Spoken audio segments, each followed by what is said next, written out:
here, and the attack is fully justified with the sacrifice. But she was down a piece for the moment. Now he's got to deal with e2. If I was her, I would probably just simplify. Yeah, she agrees. She takes on d2. I have no problem with that. But did she just give up a draw?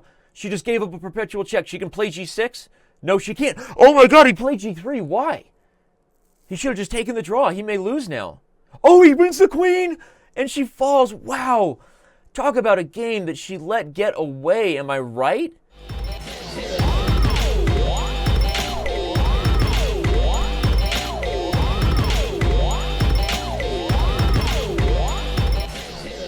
But since we've got about 2 minutes left, and it looks like the amount of viewers just jumped significantly, I want to remind everybody what we are here for. This is Season 1 of the Arena Kings Streamers Championship. You see the full schedule there of Season 1. And today, we have our first Royal Arena Kings. You can see that's going down on June 4th. That's the date today, in case you've been under a rock for the last week. And all of these events, the normal Arena Kings and the Royal Arena Kings, qualify people into the Streamers Championship. The prizes available at the Streamers Championship grow significantly. Obviously, all of these Twitch partners are enjoying their opportunity to get some cash each week here and hopefully grow their following. You should consider searching Chess on Twitch and make sure you follow all of their channels. And the Grand Prix points that they can earn every week and that go up significantly today are how they get to that Streamers Championship. So all of those things is what we are here to talk about and cover. This is the Season 1 of the Royal Arena Kings, and like I said, you can find all of the information. I will share it one more time right here, right now. Make sure you stay tuned about who's winning. Right now, I am going to stay tuned to the games because it is showtime. It is time for me to make sure that I am following all of the top players because they are underway. There we go. We got the Chess Queen streaming, the one and only Chess Queen streaming, and she is currently underway against a pretty decent bullet player there. Not a huge rating difference. Of course, Bigfoot, he's been streaming for a while. You can follow his channel, twitch.tv/Bigfoot. Consider doing that. I'm going to go ahead and follow, as I said, one of my favorite goofballs, Mr. Aaron Hawaii. That's not his real name, but I won't air it out this week. I can be guilty of saying people's real names on air, but we won't go into that. There we go. We got Aaron Hawaii. I love the beginning of these Arena Kings because of the opportunity that some of the lower-rated players have to jump up there and like have the week of their life and compete with the title players before chess skill really starts to matter and starts to separate. I wouldn't say the men from the boys because it's also the women from the girls or women from the whatever, right? But it's the best chess players from the not as good chess players. We've also got, of course, the one and only Georg Meier. He gets a tough pairing to start, right? That's why I love it, because people are paired off with an algorithm that's based both on rating strength and their place in the standings. So to start, we get immediate action that's interesting to us. And it looks like Georg Meier is already showing why he is leading the Arena Kings Season 1, because he's on the grind here. Rook and Bishop much better than the Rook and a Knight with pawns on both sides of the board. That pony has wandered his way into a wilderness that he's going to regret. Meier can take, I was going to say the Rook ending's winning. He could have just taken A3 and then brought the Rook back to guard the Knight's escape square, but he decided not to. I guess in Bullet, sometimes the simplest route has more advantages than just the chess moves itself, right? You're able to play those moves faster, which is what Georg is doing here. Now, the thing you have to be careful in a Rook ending like this is don't try too hard to have proper technique. As we see, Georg is kind of doing the opposite. He needs to bring the king to g6. He's going to run with the b-pawn, I'm guessing. Do his best to get the b-pawn going. And, as I heard Amon saying on the Norway chess covers recently with Yaz, he's got a b-pawn. And as long as he's got a b-pawn, there's a chance. You're telling me there's a chance, Lloyd Christmas. And here, he has worked it. He has worked it with no diggity. This is simply a Lucina. He's going to push b2, hide the king in front. Oh, he's actually already there. He can bring the king all the way out and then block with the rook on b5. And that is how you do it, ladies and gentlemen. That's how you convert on a rook ending. So, okay, so there's Georg Meier. Chess Queen has already won and moved on. She's also playing a streamer here, a fellow streamer, Lawrence Trent. He is live. I am sure that he is live at his channel, twitch.tv/Lawrence Trent, I think, or is it Trent OSK? I actually forget, but you can find out just by typing in the streamers command into our Twitch chat or searching the game directory for chess. Here he's under fire right now by the Chess Queen, so this is going to be a tricky one. He's up a piece though. Okay, so she sacrificed a piece. That's bullet math. Sometimes you do the bullet math, and bullet math is different than blitz math in the sense that the first thing you tend to notice in bullet math is the initiative, right? I saw Trent's king in the center. I see her ponies doing work over here, and with the attacking chain, and I'm not saying I'm not right, because right now it looks like she is busting through. Note that Trent can't capture here without Chekalina Lashlamba coming down on e2. So I actually think that that she is in control here, and the attack is fully justified with the sacrifice, but she was down a piece for the moment. Now he's got to deal with e2. If I was her, I would probably just simplify. Yeah, she agrees. She takes on d2. I have no problem with that. But did she just give up a draw? She just gave up a perpetual check. She can play g6? No, she can't. Oh my God, he played g3. Why? He should have just taken the draw. He may lose now. Oh, he wins the queen, and she falls. Wow. Talk about a game that she let get away. Am I right? OMG. Oh, she's already started the next one. So I can't bring it up. We'll pop over to the standings here just to see who's already working their way to the top. And there we have Hammer. Hammer right there. Hammer is rolling. Let's take a look at Hammer's game. Currently playing the black pieces against Unlucky 10. I try to flip things around so we can see it from the white perspective. I know how y'all's feel about that. Y'all's prefer the white perspective most of the time. Thank you, Orcs Worms, for the bits, or for the cheer. Appreciate the cheer right there. I need to get my my alerts going for this stream. Sometimes I'm not as fully prepared as I should be. But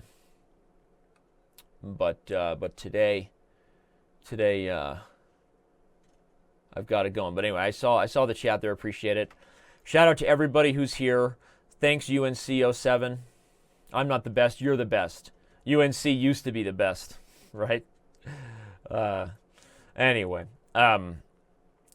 not necessarily the cleanest game right now for Hammer, but one that he's going to get anyway. Okay, he takes f4. He should be able to, I was going to say maybe he should have just held on to the h-pawn, rook h4, but two passed pawns should be better than one. Rook f4, yep. Get the rook behind the pawn. Now play rook f6, maybe. No, but then king g5.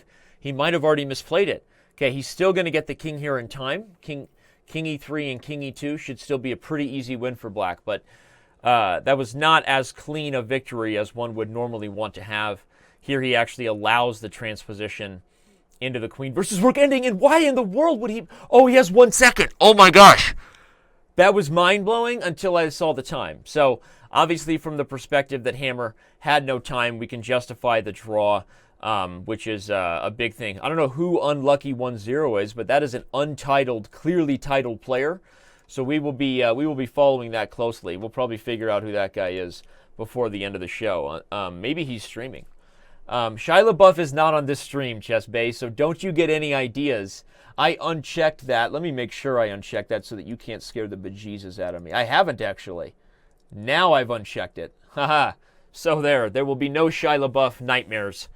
This is not a support the Danny Rensch anxiety fund.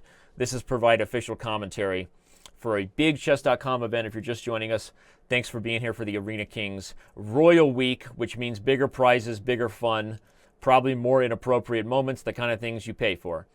Rook e1 is coming. This is not the best game right now for Hammer. Bishop pair or not, kind of an open king. Seems like there's always going to be tactics on those diagonals. You tend to be biased, more biased than you should be against an open king when you're talking about bullet. But she misses mate. OMG. I don't know why I thought it was a she. He. Because I was thinking about Chess Bay. Adam Kelly misses mate.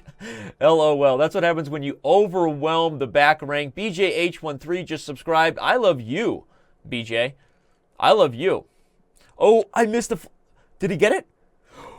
0.1 seconds. I turned to that just in time. just in time to see Meier flag him with point one. Talk about shaking your redunkabunk. That was BA. Man, it's a lot more fun providing commentary on the Bullet Arena Kings than it is playing. Here in the standings, we see the legendary Andrew Tang heating up at 4-4. If there's somebody who could give Meier a run for his money in Bullet, we're all aware of what Andrew Tang is capable of. One of the first All-Stars in the Pro Chess League to confirm his participation for the All-Star weekend. Our first ever All-Star weekend is happening on September 8th.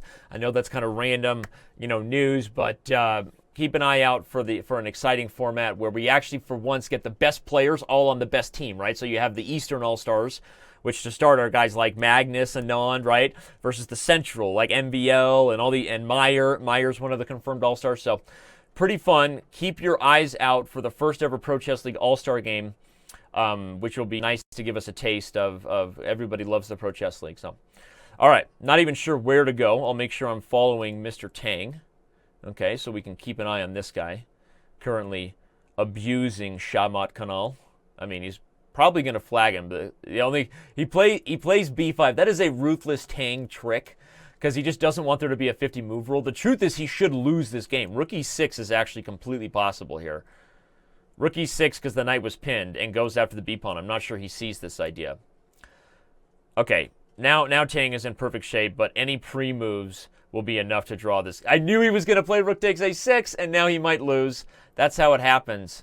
He's going to get what he deserves unless he's able to flag this guy within the next few seconds. So he might be able to flag him. And nice idea. You want to run the king up, I guess, as best you can, but should be more than enough. Now Black can pre-move his way to victory. This game is over. So that's called chess karma, kids. Just don't always try to flag your opponent because you're up on time. Sometimes it does come back to bite even the best of us. But anyway, I'm sure that Tang wins a lot more of those where he tries to swindle his opponent than he does get his chess karma. Not being able to keep up with his opponent on time is Lawrence Trent. To be fair, he's playing the one and only Christian Kurilla, a recent member of the Twitch and Chess.com partner program. What? Kurilla is... can I start calling him the Kurilla from Manila? Is that legit yet? ChessBay, will you fact check on that? Can I call him Kurilla from Manila? See if he's into that. Right? Let's check that out. Maybe the Kurilla from Manila will appreciate that. Okay. I don't know how that game lasted as long as it did. Trent gets some credit, but eventually Christian Kurilla is doing what he does best, which is beat International Masters. He eats International Masters for breakfast, which I know you're thinking, Happy Gilmore, you eat pieces of what for breakfast, right? No, but any Hooters. Alrighty then. You don't think he'd like that? The Kurilla from Manila? Why? The Thriller from... That's like a direct comparison to Muhammad Ali. I'm not sure I agree with you. I'm gonna check with him on that. And I know what they say on Twitch. Don't ever doubt ChessBay, but we're gonna check on this one together. Together we'll do it. We'll check on it. So anyway, we're having a lot of fun here in the Royal Arena Kings. Thanks for being here, everybody. Just really getting underway. So don't go anywhere. Plenty of time left to see who's going to happen. Honestly, plenty of time left, even if what you're interested in doing is joining. I don't know if anybody here still wants to play. You can even still turn on the camera and stream, probably. But, okay. So we have still plenty of time left. 1 second. Trying to follow the games as best I can here. All Rudy Tooty, fresh and fruity. Speaking of time left, how much time do we have left? Okay, we have 107 minutes. We're back to watching Meier. The big standings list tell us that we still have a lot of people with chances to win. I don't know how many of these channels are streaming. You can ask the one and only, the Kurilla from Romania. It just doesn't roll off the tongue in the same way. That's all I'm saying. Chewbacca says he hasn't seen Danny this excited in ages. I'm not sure what shows you watch. I don't stream enough to not be excited. I'm excited all the time. I take pills to calm me down, not to get excited. You know what I'm talking about. No kidding. I don't do that. This is a PG show. All right, but anyway, what's going on here? Meier already on 17 points, but it's still not even good enough to be leading, because if you look at standings, we've got Nimja. The one I'm really curious about is that guy that already has been played, the unlucky 1-0. I'm curious who that is. You know, because the algorithm is designed to help and favor some of these low-rated players, you know they're going to be there in the beginning of the event, but will they still be around toward the end will be the question. But Meier is on the assault here. We could get a nice fancy mate, so I'm not going to go anywhere. He plays e3 to open up the bishop. So here comes moves like h3 at some point. Okay, the knight is trapped, and maybe he's already regretting it. Can't the queen take you? Yeah, you can't even win the bishop. I think Meier just completely misplayed that attack. We'd have to back up and see what happened. He may still win anyway, but given that he's not up on time in this game, this could be the first loss we witness of Georg Meier on camera in 36 years or something. So Meier doesn't lose chess games for a living. You know what I mean? That's not something he does. And I think it may be something that happens right here, though. He's playing way too slowly, already down on time. His opponent could have easily traded and played the a-pawn, but I think Last Samurai made the right practical decision, for those of you wondering. In a situation where you have this kind of time advantage, I think the more, just the more variables on the board, the harder it is for your opponent to pre-move. So, he tricks him with the rook to b3. He's only got 1 second, but Meier's basically in full pre-move mode. No, there's no way he can compete with this, especially now that white can pre-move. And the a-pawn is, even if he had sacked his rook on f4. So, but the lesson there is that, as we immediately go to Bigfoot, that's fun, is you keep variables on the board, it's harder for your opponent to pre-move, right? More likely chances for checks, more likely chances that what you saw in the end with this, nasty swindle rook b3. So it's, again, we're analyzing bullet here, but sometimes by definition that means you're giving practical tips and advice that you would never want to pass on to your children. Bullet tips are not, they're not the one you bring home to meet your parents. You know what I'm saying? Like long time control tips, right? Norway chess, high quality games. You get into the strategy and, everything from positional chess advice to how to improve your calculation. Bullet chess is sometimes hard to get a lot of those takeaways because things are just happening so fast. I think that probably our boy Bicky waited way too long to play b5, to be honest. And now he's going to feel the pain. Because from a practical perspective, and this is actually real chess advice, I've been watching this game and talking about bullet tips not being what you bring home to meet mom and dad. He waited way too long to play b5. So no matter what, he's on the defense now. He's in a position where he has to find defensive moves, which in a bullet setting is never easy. You would rather have played b5, even if it was sacrificing the exchange earlier, to be frank, right? I mean, I'm just going to back up a little bit to here, just to show that even here,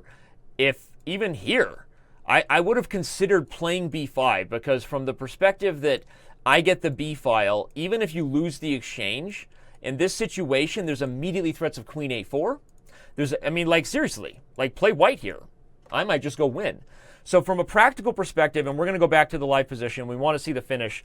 You don't want to be in a position where you're purely on the defensive, especially in bullet, because you don't have the time to find those accurate defensive moves. Hate to break it to you, but you don't. b5 is a must move in those types of positions with kings on opposite sides of the board. And Bicky, sadly, is going to lose this game precisely because he didn't play b5 early enough. And from a practical perspective, I actually think b5 might not have been a bad exchange sacrifice. So there you go. There's our bullet lesson for that game. We should probably check back in on the standings here in just a momento. Look at it. See how I did that? I did just, right? Sometimes you say just in a way that makes it sound like you're, like the stream is about to die. Just is Danny pausing, right? I do that all the time. I operate in trying to keep people on their toes all the time. So we've got 102 minutes left. Here we can see the top 10 standings. Only one titled player still rocking a streak that's borderline probably undefeated. I know we're watching Penguin GM versus Last Samurai, so we're not going to go anywhere, but I'm going to make sure that I follow the one and only Alexander Lenderman right now to make sure that we keep our eye on that. Let's keep an eye right here on Andrew Tang versus Samurai. We got a typical IQP position. White has a small edge and is already going to be gaining access to the C file. Is Queen B6 is coming. B7 is a problem. The nice thing is this bishop guards C7, so that's the one kind of thorn in Tang's side. Prevents him from just rolling forward here. Relocating the knight to F4 to hit D5 is a good idea, and especially because black may just have to give up the bishop pair. So that's what Tang goes for. Bishop E4, not a good move. Now bishop takes H7, just wins a pawn, followed by queen takes F4. I saw it before you did, Tang. LOL, take that. No, just kidding. But yeah, so Andrew wins a pawn, and now he maintains the advantage of this weakness here, so he's really in the driver's seat. We're going to assume that Tang takes this one, but okay, hold on. Last Samurai is one of the fastest guys. Look at this. When was the last time you saw Andrew Tang down 5 seconds to anybody, right? It's just not a thing that we deal with. You know, there are things we deal with in life. Danny's obnoxious, unnecessary amount of accidents, blunders all the time. But Tang being down on time, that's not something I'm accustomed to dealing with. Here comes C6, C7. Bring the rook out and just win the knight. Rook B7. Again, I saw it. Okay, or rook C8. I saw it before you did, Andrew. Take that. Okay. The mating net should ensue here, but he needs to get more pieces taking away squares, and he's only got 4 seconds to do it in. This is an absolute time scramble. He's going to win, though. You know why? He's got the pre-move advantage. Black was unable to pre-move there. He gets one final stab, but he gives up the rook on E7. Is there any No. Tang's got him. Just enough time for Andrew to take that one. That was nice. But okay, Lenderman just took care of your boy Agent. If you're not following your boy Agent on Twitch, that is also a you problem. Chessbay, what is your boy Agent's Twitch channel? Let's share just him, because you know how I feel about that kid. Love that kid. Let's make sure that Agent gets some viewership love here in just a momento. Love that guy. Your boy Agent just went down, though. Here we've got GM on GM action. Who knew Lenderman was this good at bullet? Am I right? He is just raking Georg Meier through the coals here. I mean, this is bananas. An easy win. Play F4. Okay, he eventually gets opposition, so it doesn't even matter. He doesn't even need to work it with no diggity, but he's only got 2 seconds. Will he get it? The knight is sometimes the most useless helper of the queen. Okay, he's bringing the knight. I think that's a practical mistake. Meier could have just taken on D4, but he didn't. He's got queen D3. He's only got 0.6 seconds. There's no way he mates him, and he doesn't. OMG. Okay, Meier doesn't live to regret the fact that he missed the pre-move of gobbling the queen on D4, right? But that was nuts. And again, the knight is just, it's the worst helper to the queen. The bishop, you can put on a diagonal and just forget about it, and it helps you to increase the net or not, right?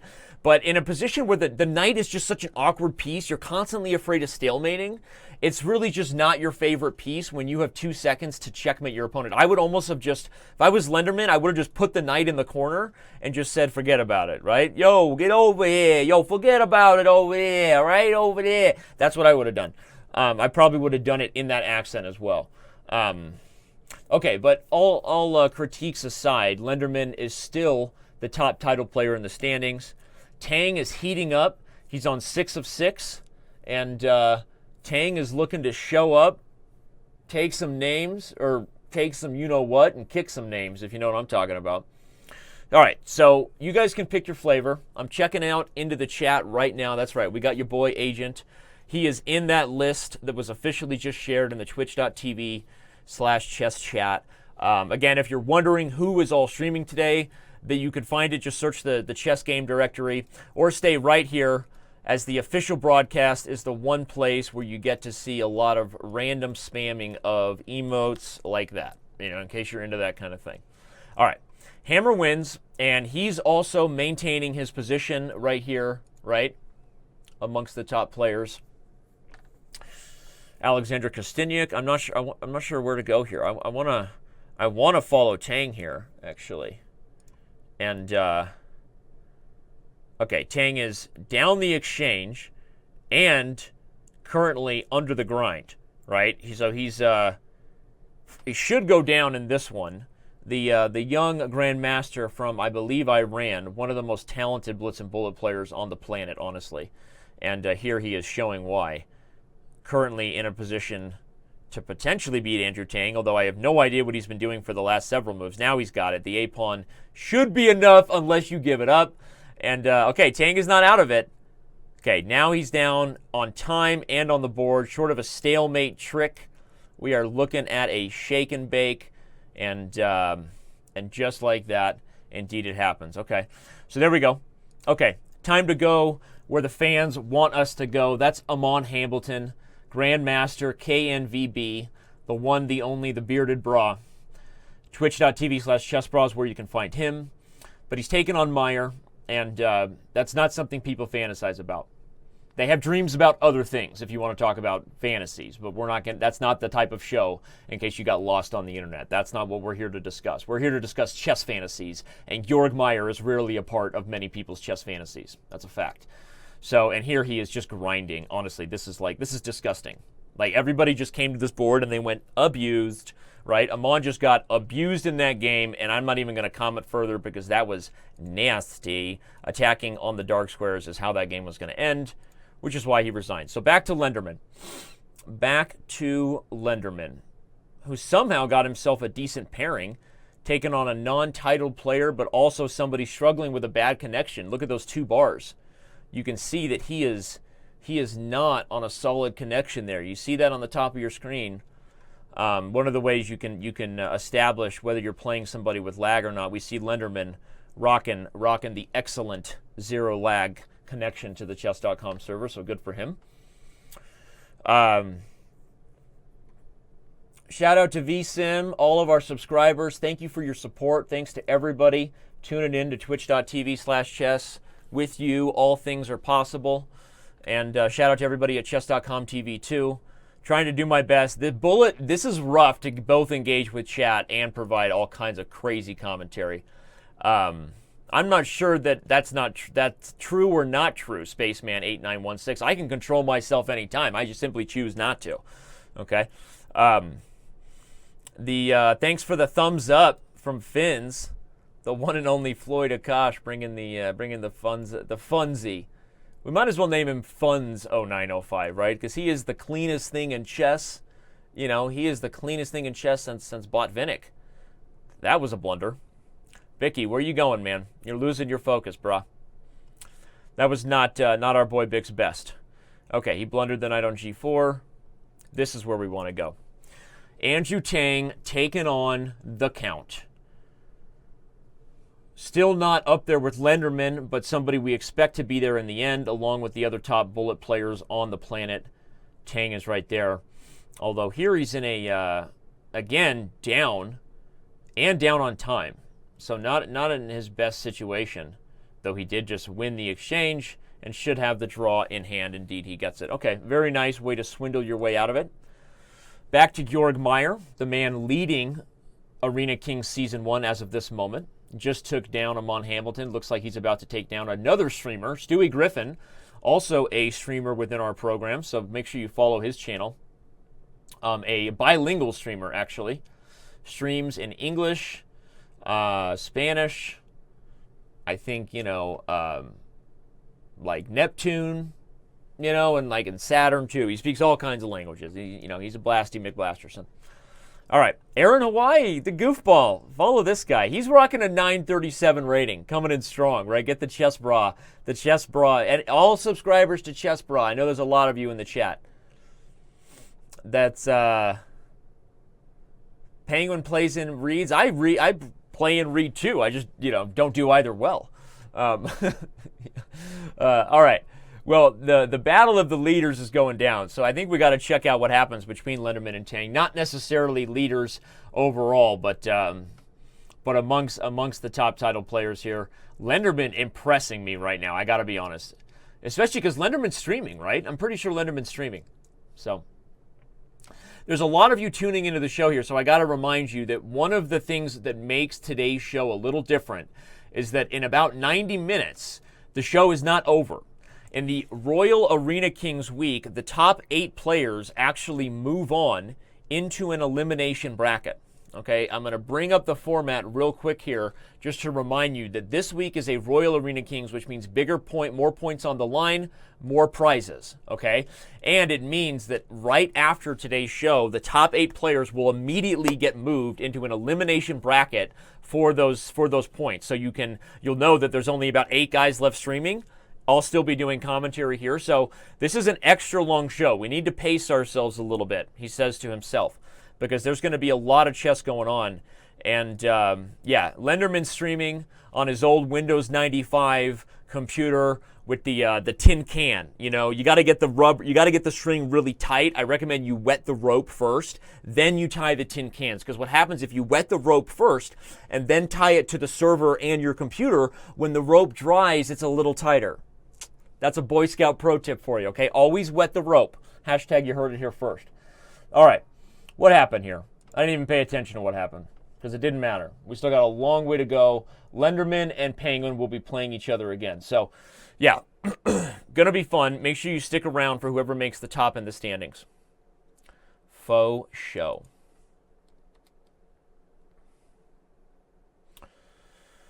Okay, here we got Tang and Hambleton. They've played each other only 7,000 times. But you can see that Lenderman won. So Lenderman took down Tang, as we said, that he has been playing as well as any of the top players, which is why he sits there atop the standings. The only person still competing with him is the much lower rated, and therefore getting pairings closer to his level of competition, still rocking a pretty nice streak. So, but with Lenderman, Hammer, Tang, you know, you got a lot of top players sort of creeping. Top players be creeping, right? They're creeping up, and in the final hour, you usually see a lot of those matchups just back to back to back, and it's a lot of fun. So here, Tang is not only in control of the attack and likely sacking on h6 at some point, but also in control on the clock, and that's the real problem. Although, now that I see that, I'm not sure that Tang has a clear breakthrough. Where is it? He doesn't have it. So if Hamilton could find a swindle here, I would actually bring the queen, get the queen up. Okay, you have to be careful. Don't ever take your eye off h6, though, and I guess that's the problem. Eventually, Tang recognizes his chance. Probably a mistake and an unnecessary one to sacrifice there, but again, Hamilton just down on the clock. No real chance to compete in that scenario. And we immediately move to the game with Georg Meier here. I love following all the top players because it's like I don't have to do anything. A game's over, immediately takes me to the next game. Loves it. Loves it. Here we got a King's Indian attack, the Wesley So special, as I like to call it.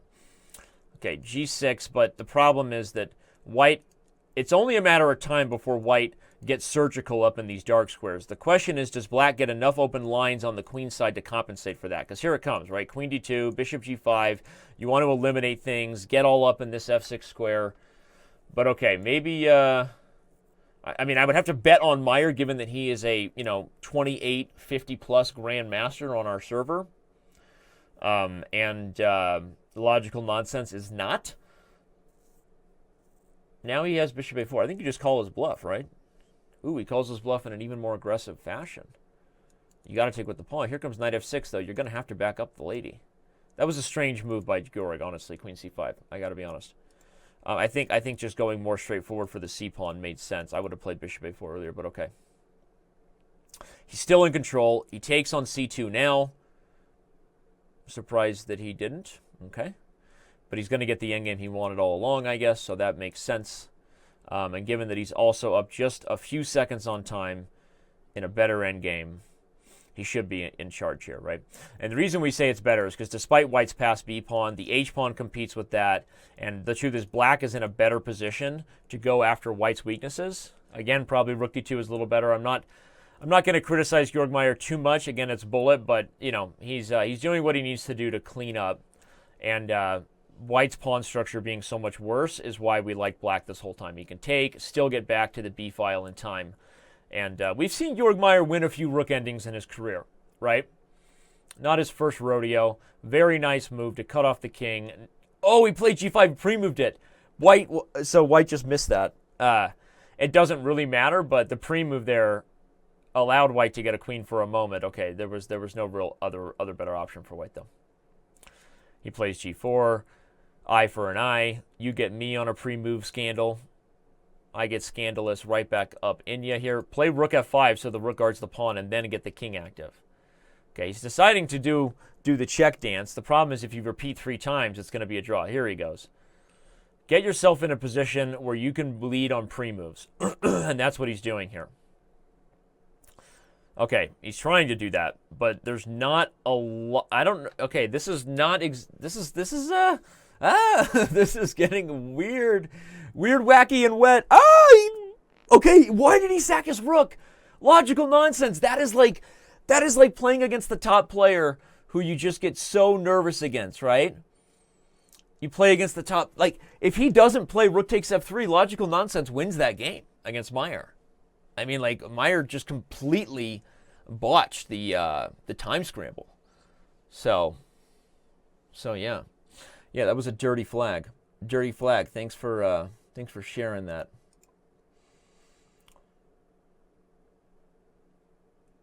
I don't even know if Feingold is streaming, Steely King. We do a lot of things actually, and we're always working on improving them actually to verify who people are. And the best thing I can confirm to you is that the few scandals we've had where people in Arena Kings have cheated or sandbagged. Sandbagging is cheating. I'm here to tell you, kids. They're never streaming, never really capable of prizes. So not only do they do it and get banned from our site, like for no reason, they didn't even get anything for it. It's like, what are you doing, right? Anyway. So, but a lot of times people immediately see non-titled players up there with the top players and get a little paranoid. And I'm here to tell you that a lot of times you jump to conclusions too early. So you gotta let the event play out. I think the standings will right themselves as the ship continues to sail. Okay. So many places to take this stream now. Still 60 points by Lenderman, though. I mean, can somebody slow this guy down? Just crazy. Crazy. I'm trying to look at the all the other games going and decide who might be in a time scramble worthy of us checking out.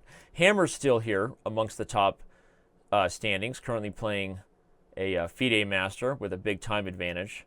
H3, kind of a strange decision. When you're the one down on time, giving your opponent the ability to pre-move forever is not a good idea, but he has bishop h4. Oh my gosh. Hammer did not have the ability to pre-move forever. Wow. If he loses this game, what a killer situation for Hammer. Only 2 seconds, one mate. Oh my gosh.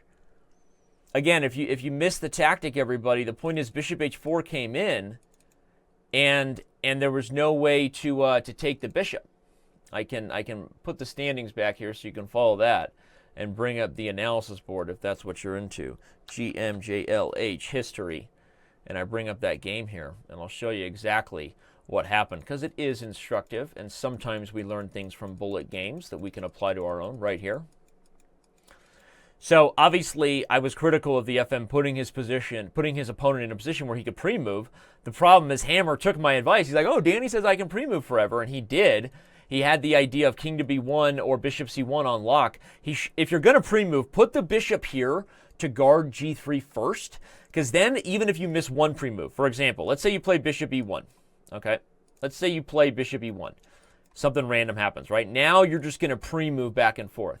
If your opponent goes bishop h4 while you're pre-moving, you have a second to stop yourself on the second pre-move so that when he takes g3, you can still take back with the bishop.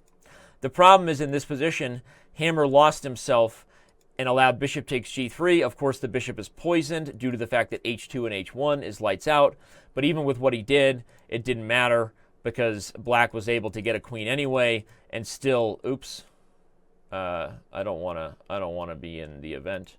And still be able to get a queen. So there you go, instructive stuff in a rare analysis moment of an Arena Kings. But okay, we've got other time scrambles going down here. Once again, Penguin GM and the young Iranian, I think so, throwing down in a time scramble. This time, Penguin GM gets the best of him. Okay. Looking at the standings here. Again, Lenderman just continues to fascinate me.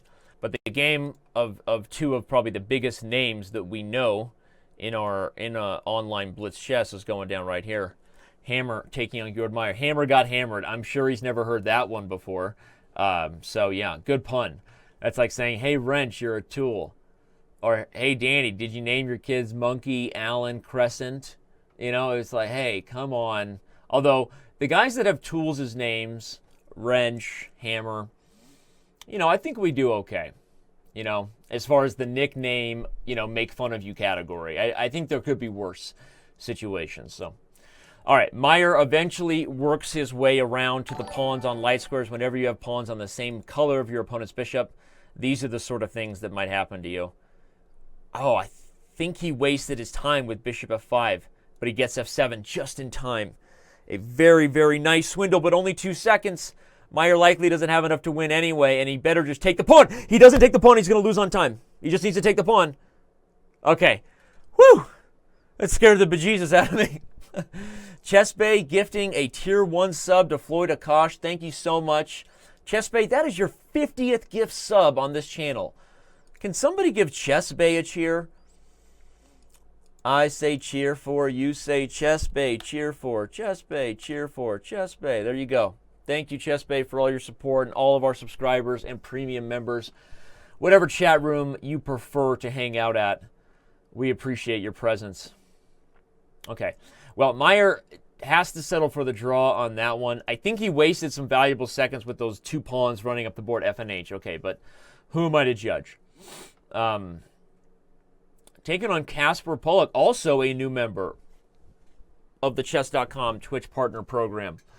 Kasper has a Twitch channel streaming right now. I don't know what the channel is. Floyd Akash, you were Chess Bay's 50th, right? There you go, right? You can, that's bragging rights. There you go. The 50th gifted sub. Kasper has a channel too. I'm not sure what the stream URL is, but if you want to check it out, I'm sure you can find it. Man, I'm having such a good time right now. I got to pace myself because I got another hour and 20 minutes of commentary in the main event, and then we got like a whole another hour of this knockout. Man, I'm gonna hit the old lubricant here. The old throat lubricant is what I'm talking about. The old water. All right. Yeah, everything's worth it for the Mike Cummer emote. Man, what in the world is going on with Lenderman here? He might actually lose a game. Finally down on time. And just getting crushed. Who is GM? I'm gonna open this one here. Param Magsudlu from Iran. Param Magsudlu is rocking it and just took down Lenderman. Look at that. Jack Rogers, one of my also favorite new streamers. I'm a sucker for goofballs and accents, right? Jack Rogers bringing the authentic accent. I think it's New Zealand, or is it Australian? He's Australian. With a name like Jack Rogers, I think you have to be Australian. Isn't that like in the it's in the books. It's pretty high quality stuff, Spaceman. It is pure, purified water from Costco. There you go. That's right. Okay. Jack Rogers taking on the tournament leader, at least as far as title players go. That means he's in for a hurt, and F2 falls, followed by G3. Bob's your uncle. C2 is also falling. I think Jack might just want to throw in the towel already. Although Rook G1, let's find a mate. It'll be fun. Knight takes, king up, and then queen F4. I called it first. Followed by knight double check and queen H2 mate. Bam! Take that, Lenderman. I say make some, you say noise. Make some noise, make some. I saw it before he did. That's called a mating pattern. Kovalenko's taking on Hammer. What goes here? We have very nice blitz session here. Welcome to all my Chess.com comrades. To the Arena Kings. Put bishop back here, actually. Put bishop back and work it. with the queen around to h file. That was a weird decision. Just down a piece. Why trade? D4 would be bad because it would allow bishop takes c6. So Kovalenko is in complete control here.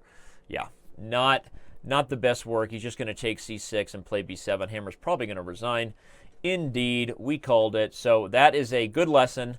But maybe we'll get some more good lessons courtesy of Hammer and Bartholomew. Go subscribe and follow John Bartholomew's channel on Twitch. He is currently streaming his perspective along with his opponent here. So make that happen, Captain.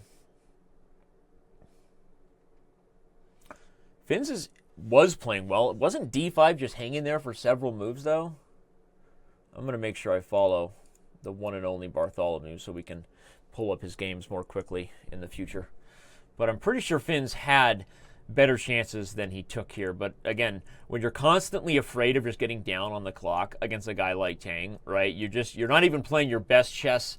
You need your best chess to beat Tang, and you're not even going to be able to play your best chess because he's just so flippin' fast. And so that it gets frustrating. You know, here you just see he just won it by resignation because Bartholomew's like, I'm tired of being abused by you on the clock. I'll take my chances against somebody else. Thank you very much. All right, Meier's taking on Trent. Here we got Meier working his way, trying to stay up there. But you see, the bullet standings are just so hard to make your move because it's so hard to build a streak and maintain it. Well, what did we see Georg Meier get to in the blitz? I mean, we saw a streak of like 25 plus, right? Where he won 25 straight games or something nasty, something ridiculous where I was like, has this ever happened? But I don't know that you get streaks, you know, so there we had a streak of 9 I just passed by, right? But that wasn't even by somebody in the top in the standing. So it's just hard and bullet. Okay. Knight c6 followed by knight takes e5 is a problem. The bishop comes to guard the square. That's nice. Bring the king around. f4 is coming, followed by takes f3. Yep. Meier is all over it and probably just trades on e4 and then runs the pawns. Trades on c4, I'm sorry, and then runs, yeah. So Meier should be able to take this one. I think, given that he's up on time and winning, shouldn't be too hard. Stranger things have happened, but I'm guessing Trent goes down here. Can somebody tell Georg Meier he's allowed to play other types of endgames besides rook endings? Maybe he missed that memo, like the TPS letter. Hey, did you get that TPS letter? TPS letter?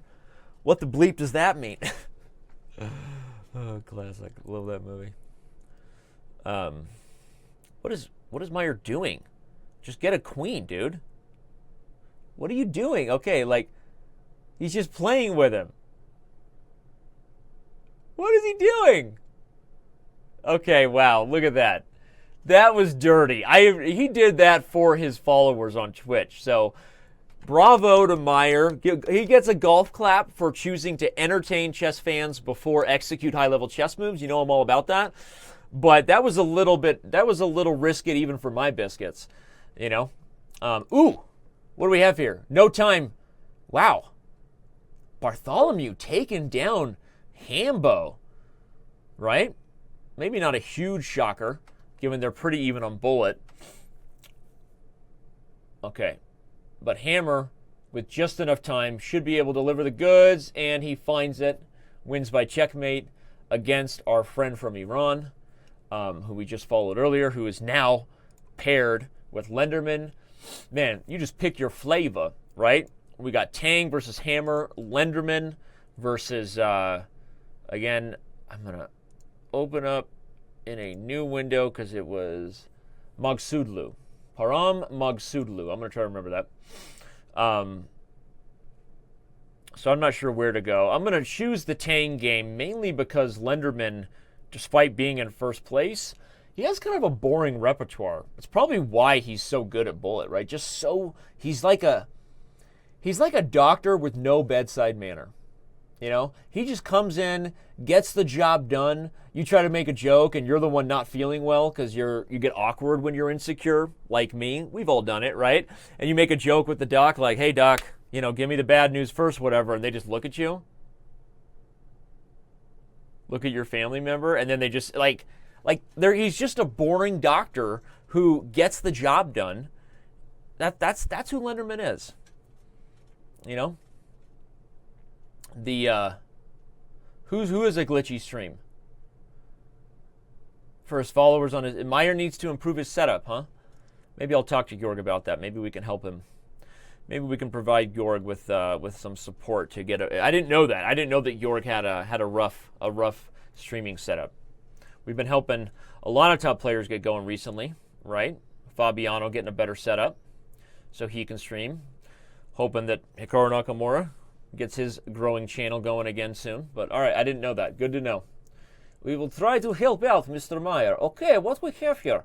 We have Tang betting. He has a good message for the Chess.com comrades. He takes down.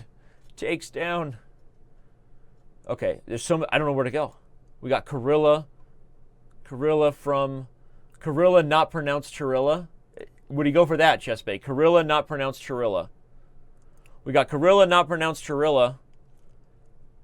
Only 0.0 seconds left for Lenderman. He falls. This guy's got his number. Magsudlu has beaten Lenderman twice today. So there you go. Slowing down there at the top of the standings. Lenderman falls to only 22.5 out of 26. Who's coming up? Obviously, we see Tang rocking a streak of 8.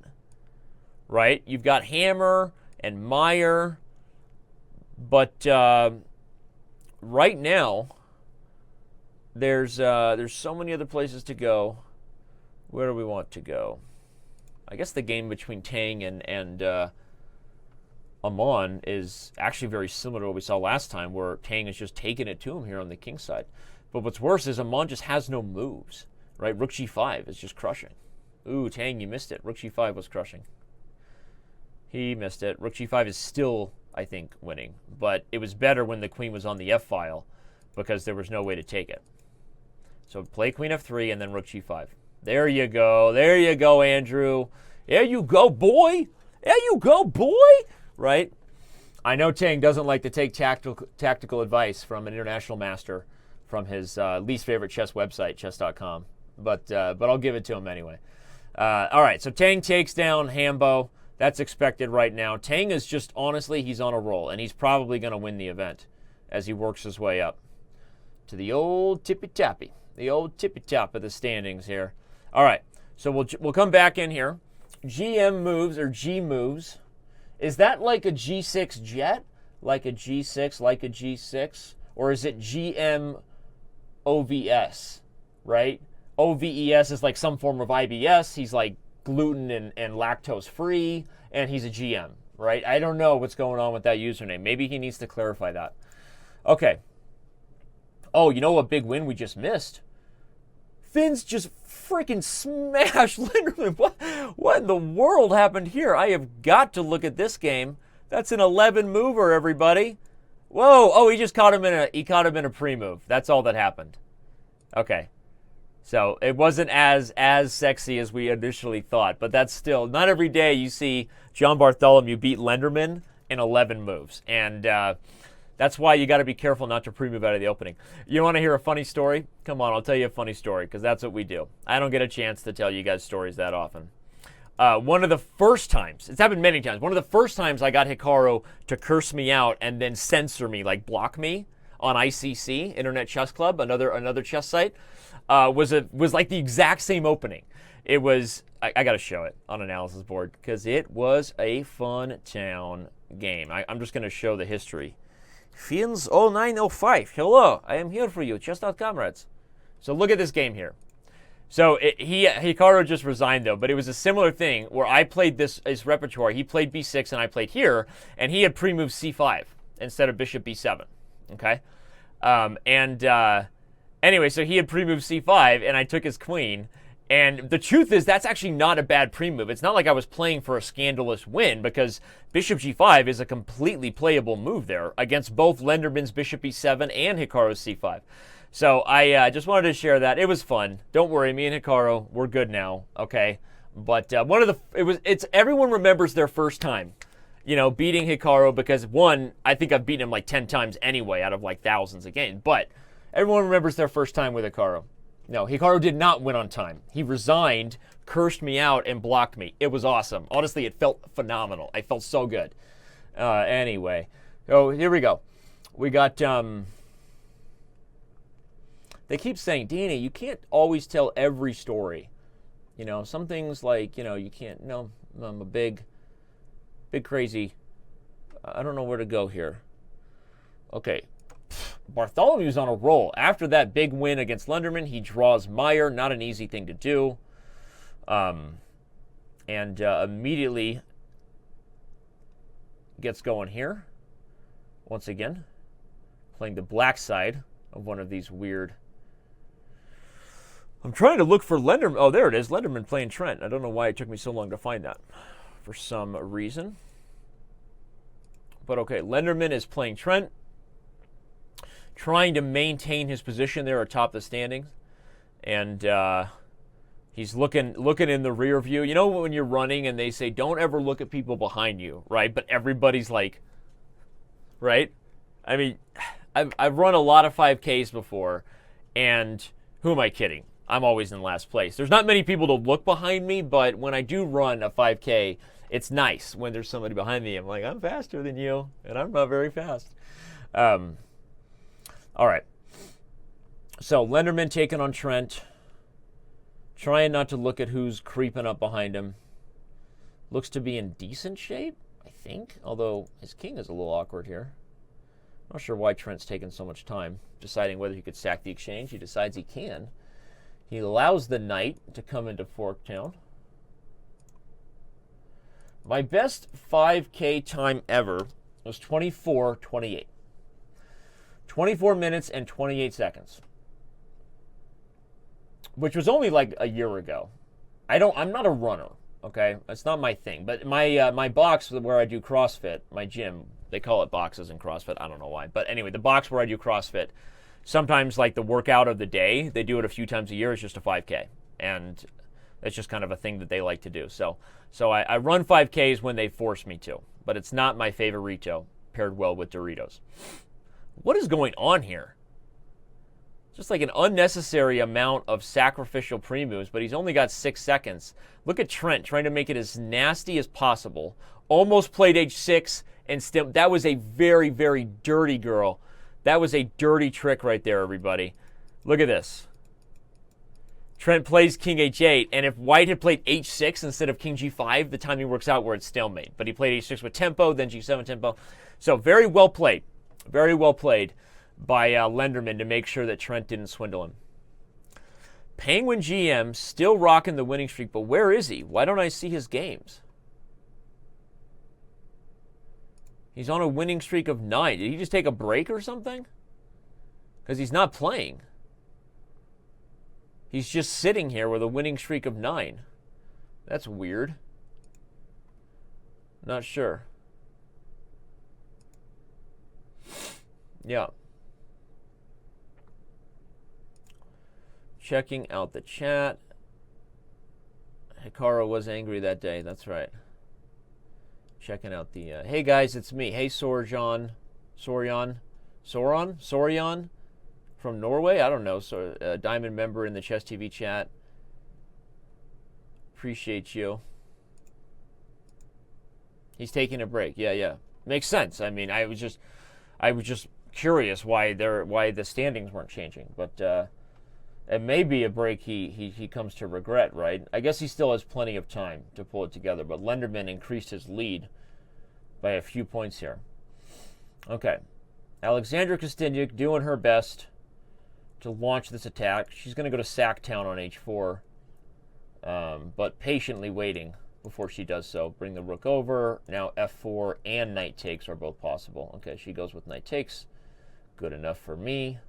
Take on h3, queen g5, and Bob's your uncle. Okay, so she will win this one. Sounds good.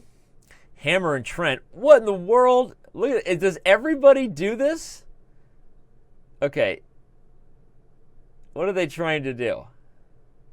See, it's just counterproductive to do that anyway. I know you do it for your streamers for fun, but your only chance to win an arena is to get back in the pool and win another game, right? You are competing against two things, your opponents and this clock here.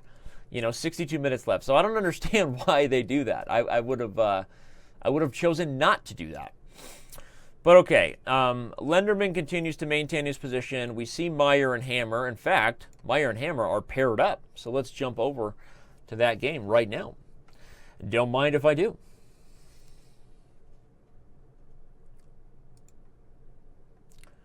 Good to know. I'll hear mute. Yeah, I knew it. I don't know what's going on with all these spammy usernames in Chess TV. Whatever happened to using real usernames, people? You know?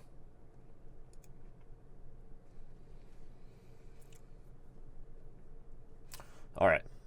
Hammer is better against Meier. A little bit. Not much, right? Going to simplify. Probably everybody falls here. Everybody falls. Looks like Meier's going to maintain a solo pawn adventure, but it's not going to be enough to have an edge. Actually, that was good technique by Hammer, better than what I would have done. See, that prevented Meier from playing the rook behind the pawn because it would have been a back rank mate on rook d8. So very nice technique by Hammer. Maintains for sure that he'll get a draw because with the rook so well positioned there, and on the second rank, there was no way that Meier was going to risk playing for a win. So good for him. The Blob Trump says he just beat the #1 guy and crushed his streak. That's interesting. Really? There's 418 players, so I believe you could. Oh, I guess you did. Mimja Bula 125 just lost. Way to go, the Blob Trump. Nice. Okay, we got Jack Rogers bringing his accent and his A game to play Hammer. Actually playing very well. He's down a pawn, but the C pawn is nice. If he can find a way to bring the knight into E4, maybe try to push the C pawn. No? Okay, but now he's going to lose C4. Oh, or Hammer doesn't even go for it. Maybe he chooses to play C versus A. And he decides to try. I agree. That was my first thought because when you're up on, actually you're not up on the clock. I thought if he was up on the clock and up in the position, why risk it? But this position is theoretically should be pretty drawable for black, but, it's bullet, so that kind of result is not something we expect to see every day. But I can feel people getting set to yell at me about switching to the game between Meier and Tang, so I do it before you have a chance. Oh, no, I didn't. Chess Bay beat me to it. She yelled Tang versus Meier before I did it. But in all fairness, I wasn't reading the chat. I did it on my own accord. All right, this is kind of they're going to do this for the next set of moves because that's how Tang is going to win. He's up on time. But he blundered G3, but maybe he does this on purpose, right? I mean, Tang has an art. He's very good at allowing the position to progress in a way that doesn't drastically increase his losing chances, but he does maintain a time edge. So he's losing now. I mean, Meier should win. Black is in control here. You should be able to open up on the queen side, rook b2, okay, or c5, but eventually rook b2 comes in. Meier is in complete control. Don't kid yourself. And now bishop b5 check is coming. Okay, he trades first, then bishop b5 will come. No, he just doesn't want to give up f5. Okay. The problem is time, though. Does Meier have enough on the clock? I'm going to guess no. I'm going to guess that Tang wins this game, just to be totally honest. Seems that that's the direction it's going to head.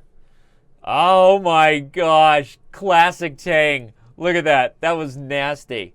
That was a nasty, right? He plays g4 and then g5. Obviously, if black pre-moves this. Always pre-move the pawn advance. It's over, right? But he pre-moves king takes g3. Black plays g5. And even though you didn't see the finish, the point is that Tang actually would have just won because of Harry. Harry, you're a wizard, Harry. Harry the H-pawn becomes a real wizard in that scenario.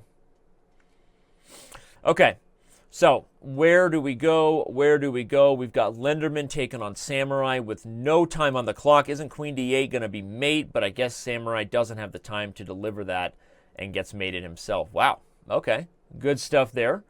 Lenderman keeping himself ahead of the game.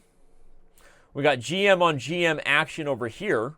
Hammer and Kovalenko. Is Kovalenko streaming? I don't even know if Kovalenko's streaming. If anybody knows that, go ahead and share.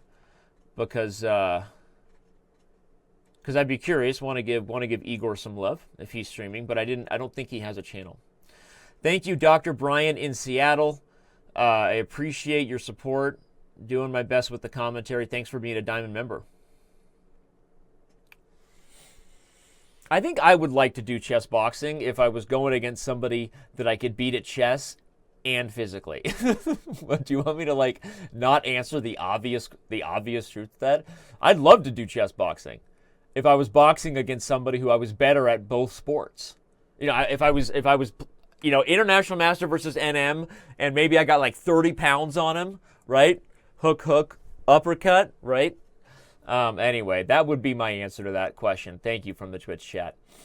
Okay, here Kovalenko is going down, not because of the board, but because of the clock.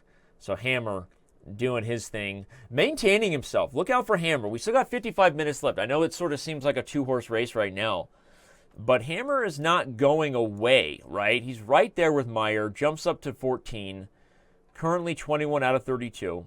Ooh! Penguin again versus Fiorja, 2003, the young Iranian grandmaster. But here Tang is just too much on the clock. And he keeps pace with Lenderman, winning again. You know what's so fun about this is at this point, we've pretty much guaranteed ourselves that likely Lenderman, Tang, I mean, of the streamers, I don't know who of these lower-rated players are streaming, but I'm assuming that Hammer and Meier will get themselves into the top 8. So no matter what, if you're just joining us and wondering what makes today special compared to the other Arena Kings we do every Monday and Wednesday, today's Royal Arena Kings with bigger money and bigger points on the line to get to the Streamers Championship sends the top 8 streamers into an elimination knockout bracket. Everybody loves knockouts. Everybody loves brackets. Everybody loves getting eliminated or watching others get eliminated. So it's a no-brainer that we're going to have a Blasting McBlasterson right at 2 p.m. Pacific time when this show ends. So going to be fun. And probably Tang has got to be the huge favorite, right? I mean, seriously, I think Meier is somebody.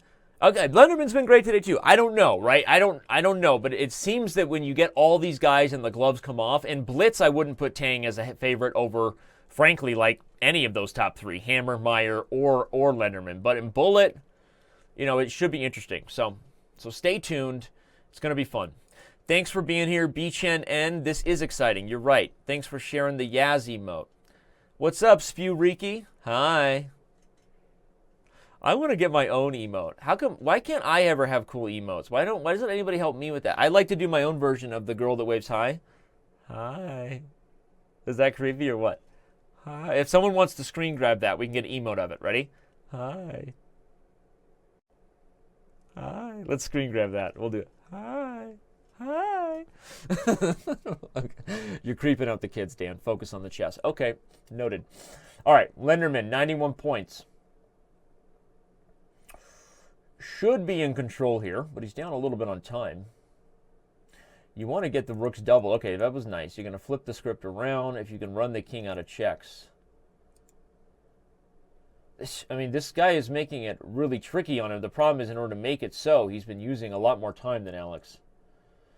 So Lenderman now back on time.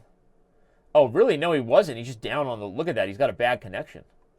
So whoever this guy is, Maze Tufanius, is suffering from some lag, suffering from a 2-bar connection. They make a pill. Whoa! They make a pill for a 1-bar connection, but 2-bar connection, you're in the middle ground, right? There's not a pill for that. It's hard to get that connection up, you know what I'm saying? Get that thing a little higher. All right, here we go. Before Dan goes too far off the tracks with inappropriate humor, we move on to the next game. Actually, we go to this one. Georg Meier has Last Samurai. Welcome, Chess.com comrades. Grandmaster on Grandmaster action here. Very nice. We trade. Your old Uncle Sasha brings rook to defile. No, I win pawn first. No, I actually think my idea was better than Georg's idea. Rook takes. Why not do this? He was worried about the c pawn. I thought there was counterplay right over here on f2. Maybe I was wrong.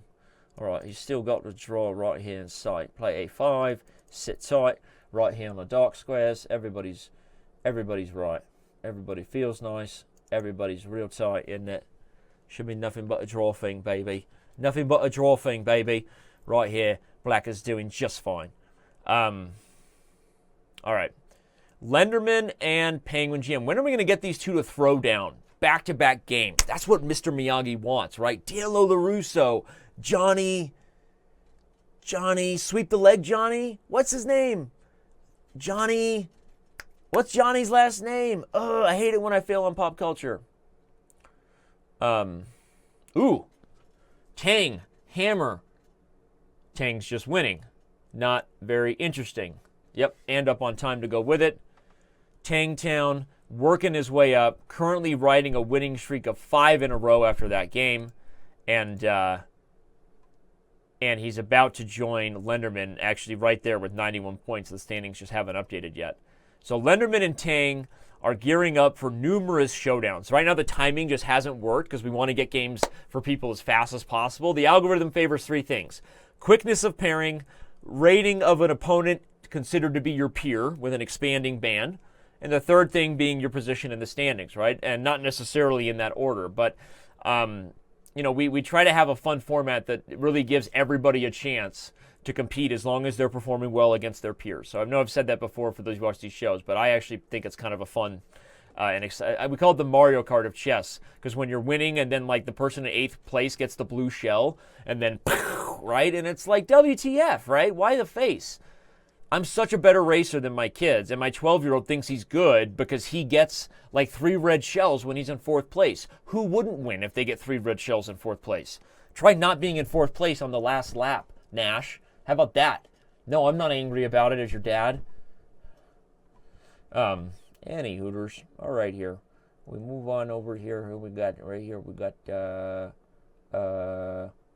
Bob. Okay, we got this guy right here. We got Chess Queen taking on Amon Hamilton. At this point, it's really become just a couple party race. As far as title players that will win, it's pretty clear where it's going to come down to Lenderman and Tang, at least as far as getting into that final bracket, right? Again, I don't think Nim Ajin Bula is streaming, so he's not going to be eligible for that.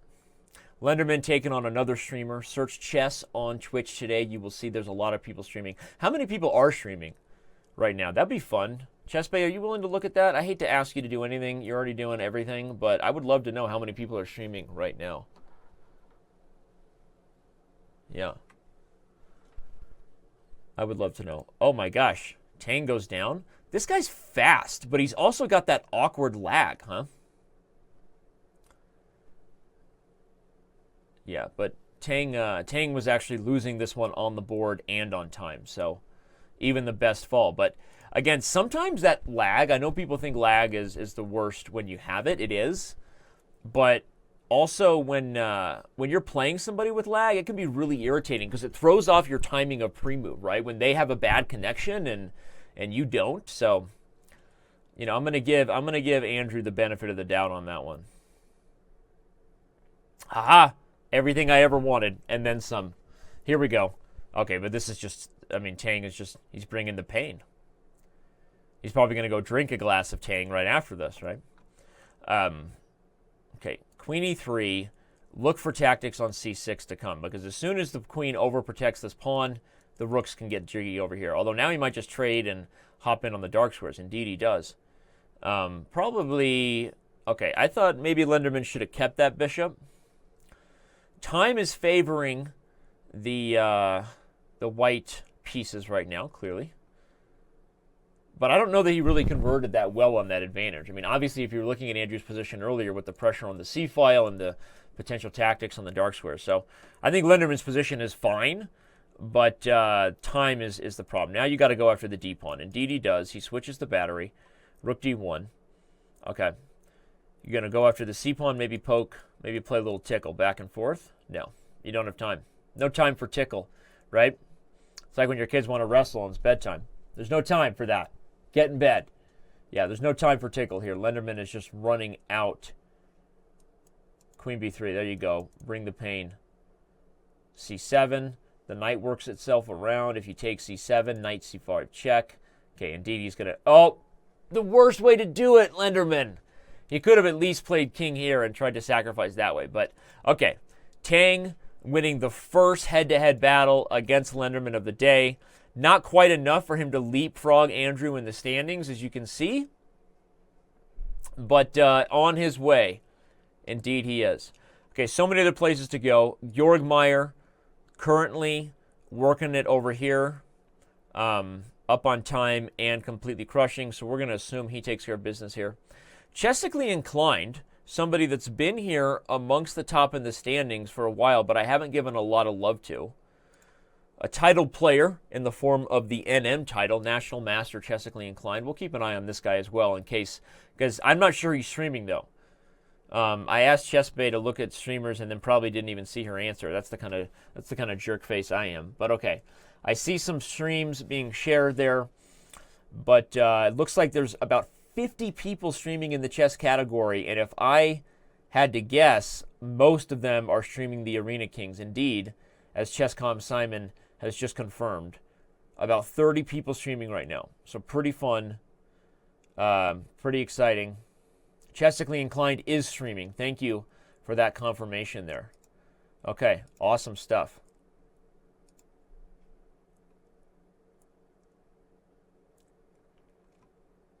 Okay.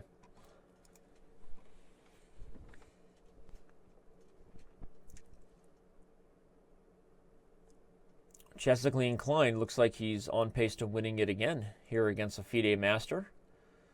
Only 21 seconds, but he's up a clear piece, so bring the bishop here should be enough. Yeah, I thought he was going to try to prevent the infiltration to the 7th rank, but no, doesn't need to. Okay, short of him, uh-oh. That's the kind of thing you don't want to be short on. Bishop squares. So short of him blowing it, though, rook d6 check, and then he can take. Oh, white missed it. White could have unpinned and then taken.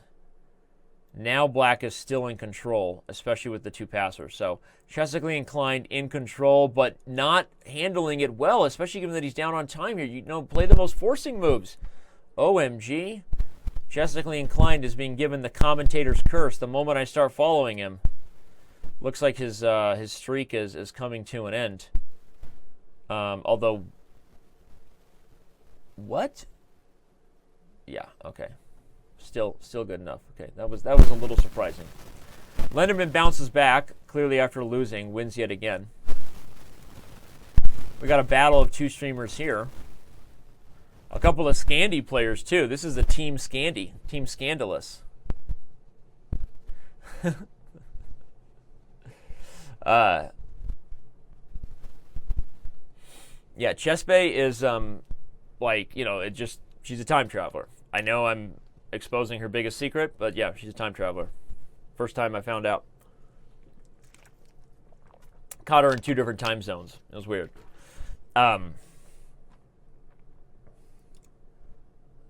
is not GM Lenderman's channel, Jacob Morgan. Although I think that's funny. I'm not sure yet. I'll get back to you on whether that's funny. I'll have the committee decide. But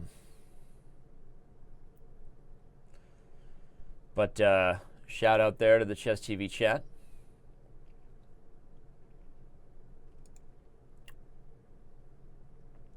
There you go. That's the actual stream. Twitch.tv/GM Lenderman. Finn's in a bit of potential trouble here with a wide open king. But maybe he can swindle his way out. If he can get the king out. Ooh, but c6 and queen g4 check is coming. Aha. Okay, I thought he would. Okay, I think he's doing okay. Get the other rook over, and he can play knight d7 and get rid of this knight. Or knight d5. Both work. You might have played knight d7 if you really wanted to get rid of the knight and prevent that. If Finns goes on to lose this game, he might regret not getting rid of this knight. Just from a bullet perspective, the king here, this is making me nervous. Now he only has 10 seconds. I'm not sure why that took him so long, but yeah, he's I think he made the wrong decision there. You know, and even for the last few moves, maybe he should have been looking to sacrifice there, but it's just tough to leave your king in such an exposed position and not have the time on the clock. Okay, he manages to win the rook, but only 3 seconds. Is he going to pull this off? I'd be shocked. I don't think he has enough time. And he may mate him, though. No. Oh, he doesn't have enough time. 7 seconds. 0.7. Rook check. Over. No. Pre-moves his way out, but he can't do it. Oh, man. It just is so nerve-wracking. But, okay. It's tough. Obviously, I've been victim to a Blitzstream time scramble myself from time to time. Full disclosure, right? I've been abused by Blitzstream on the clock as well, so it's tough. All right, in case you're wondering your flavor, we got 2 streamers, Meier and Stewie Griffin. We got Corilla and Hammer throwing down. We've got Alexandra Kosteniuk, who's also streaming. If you're here, consider checking out her flow on her channel. Bartholomew now taking on Casper Polk. Also a couple of streamers there. Andrew Tang, one of the leaders as we know it, at 98 points total. Lenderman, of course, has been an absolute machine today. The top title player. Chessically Inclined, we also know is streaming. But Simon, since I know you're watching and in the Twitch chat, how many of the top 10 are streaming outside of the 3 title players? I don't know who else is streaming outside of the top 10 right now. Lenderman is just completely doing work over here. He's going to win this one. Up double on the clock and completely winning on the board. D4 is a problem. It's just a matter of time before it becomes a real problem, especially now that E1 is also under the scope. You can take here and then check here, trade and win B1, or play check first and then take. Okay, that was an absolutely terrible decision by Lenderman. He just blundered away the rook. Oh man, that was the wrong move order, Alex. Fortunately for you, you're still going to win based on what's happening on the clock. But that was a poor decision there by Alex. Not enough for him to lose, though. That's bullet for you. Yep. Oh, wow, though. Look at this guy. What is going on here? This guy is pre-moving his way to a dirty victory, potentially, as long as he can get that pawn. He did it! He took advantage of the... Whoa! What an epic collapse. Seriously. That was an absolute collapse by Lenderman there. He was up the exchange and crushing in that position that we joined, and he just plays a horrible move order. Should have did what I said, taken on D4 first. That's a big win for Tang, Blitzstream, and all the other players chasing him. That is a huge moral victory. Not a moral victory, that's a real victory there. Wow. Yeah, for those of you who are wondering, any of you guys asking about the standings, I will try to share with you where you can see Georg Meier, not leading today, but is leading the overall season right now. That's where you can find them. I think I saw a couple questions on that.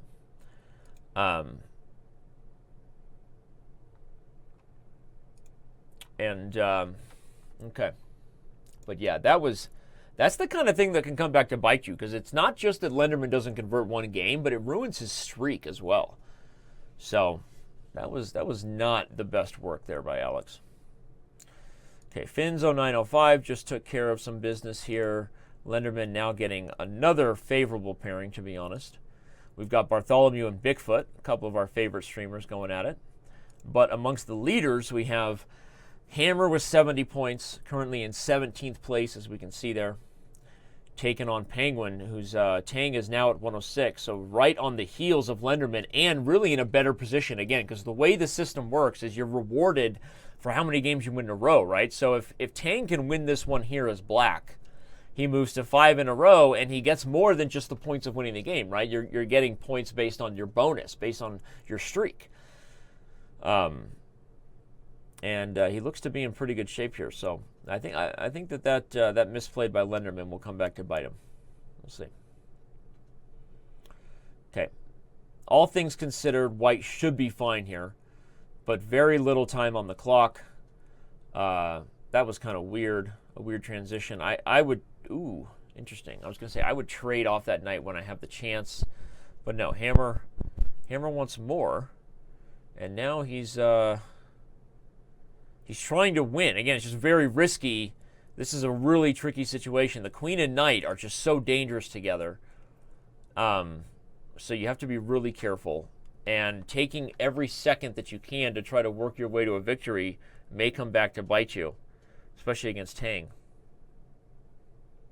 Okay, what's going on now? He's got the queen check, queen. Oh, he blunders the fork, and you just felt it was coming, right? It's just, wow. And Hammer's just put himself in a position for that, to be honest. Like, I think he should have traded the knight when he had a chance, and he's playing for 2 results at that point. He's up a pawn in that queen and pawn ending with the 2-on-1, right? So that was rough. And again, it's easy for me to criticize from here. Obviously, it's a tough position to be in, but that's going to affect the standings here, and that hurts Hammer as Tang jumps to 110 points. Lenderman trying to make up for his situation. Georg Meier just not having his best day. At 71 points, though, I guess still amongst the top players. So,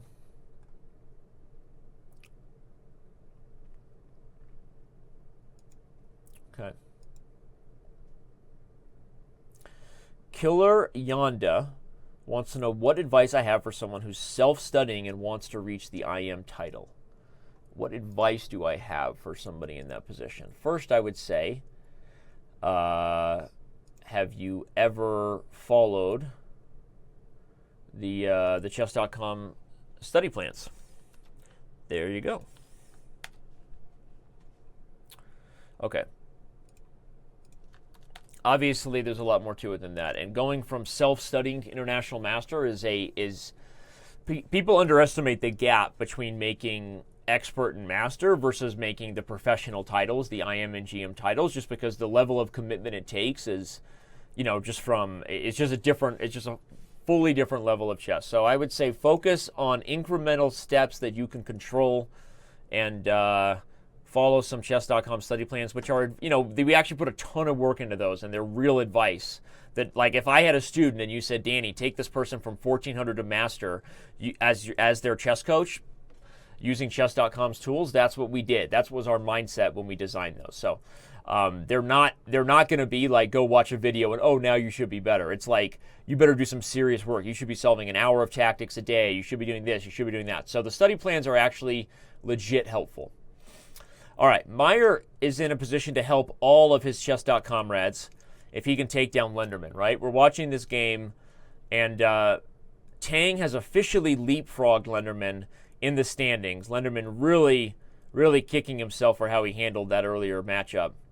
Meier should be able to win this game just based on the clock, and I don't think that Lenderman's in a position to pre-move from here on out. I think all Meier has to do is just take a5, and he'll catch him in a pre-move. Take a5, he's pre-moving. He's only using a 0.2. Oh, he does that. Okay, that's also something that works, but you should be able to just take a5 and catch him in a pre-move. Okay. Oh, there you go. Lenderman does his best chance to try to stop the process, but now it's over. Meier doesn't make the same mistake that time that he did against Tang. Look at that. Meier correctly pre-moves the king in front of the pawn. Never pre-move the king here, because if they play b3 and you've pre-moved, if they play b3 and you pre-move this, you lose. Okay? Always pre-move the square in front of the pawn as it's advancing. Pro tip. All right? There you go. You heard it here first. Only 30 minutes left, and plenty of time to see who's going to finish amongst the top here, but not a lot of time if you're a title player on the outside looking in of the top 8 of the streaming standings. So don't go anywhere. In 30 minutes, we will announce to you who moves on to our knockout bracket today, the top 8 players moving on to play an elimination bracket. I will be sticking with you, doing my best to not go horse, and going to be fun.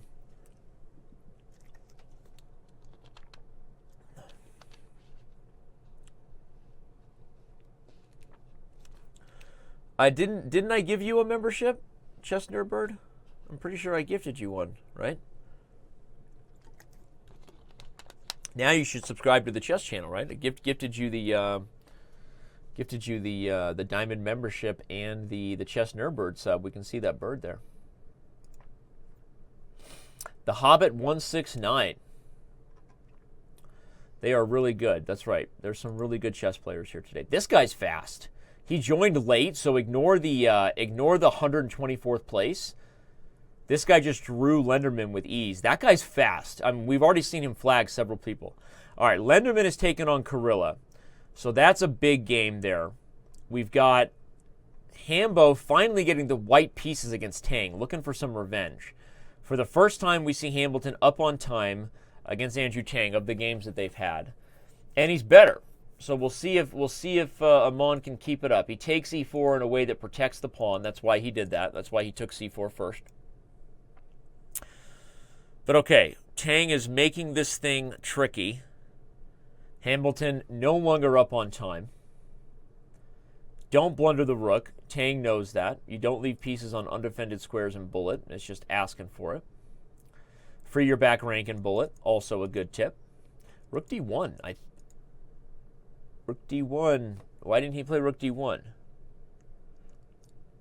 There wasn't a take in c2 immediately. I think he had rook d1, but he didn't find it. Now he doesn't have a lot of time.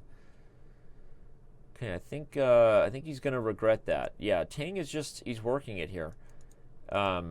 Likely Hamilton should have been more aggressive there. Tang is not only winning on the board, but also up significantly on time. And this one is Rover. Andrew is going to try to do some things that throw off Amon's pre-moves, but likely not going to be enough. Although what's happening right now is kind of fascinating, just to be honest. Oh, he had 93 and he missed it. Oh, Amon had 93, forking his king and rook, and he missed it. Amazing display of pre-movery here. Holy shenanigans was that. Like, Sheboygan, Wisconsin. Hello, hey, Bop. Hey, Bop. Bears, Bulls, Sheboygan, Wisconsin.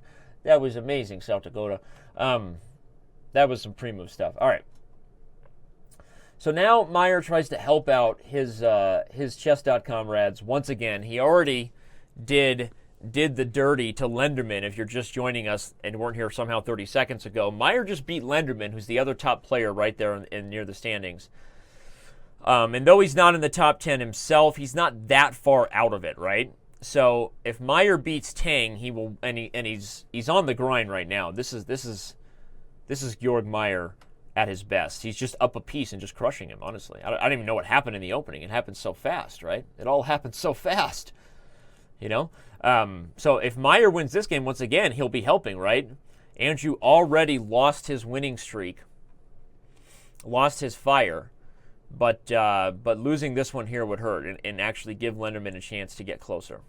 Who's Lenderman playing? As I look at all the... Oh, Lenderman doesn't have an easy pairing himself. I'm going to assume Meier takes down Tang here. I know that's a big assumption, but rook c7 is coming. Meier's up on time and a piece. Like, okay, rook c6, also pretty good. I think that Meier wins this game. So if we let him do the business here... Lenderman is down on time against Hammer. Hammer up almost 10 seconds on time.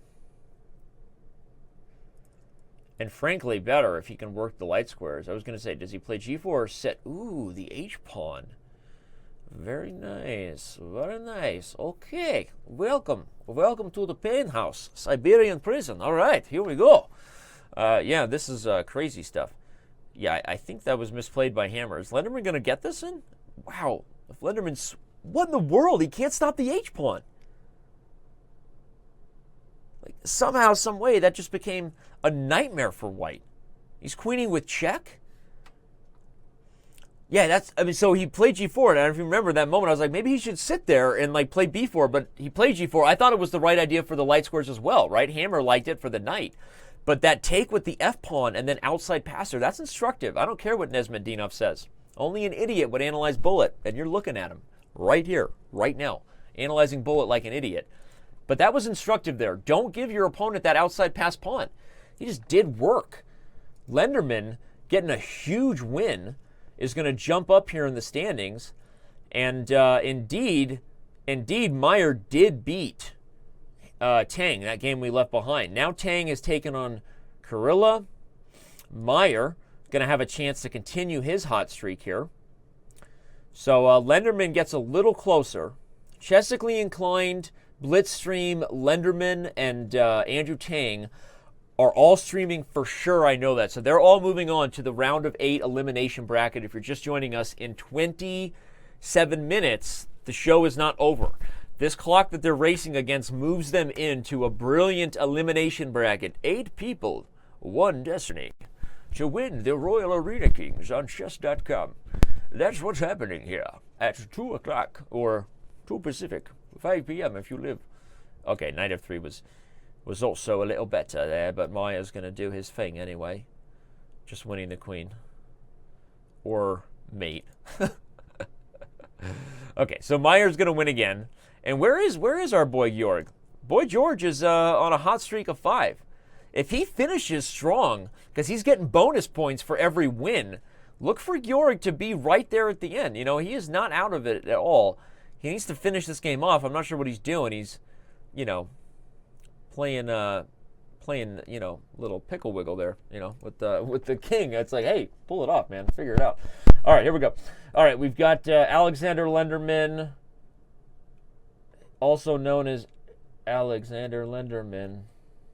His name is Alexander Lenderman. And Arena Kings, he wants to win. Just you wait. Just you wait. Okay. Fiorja 2003 is not the best of chess players, best of men today.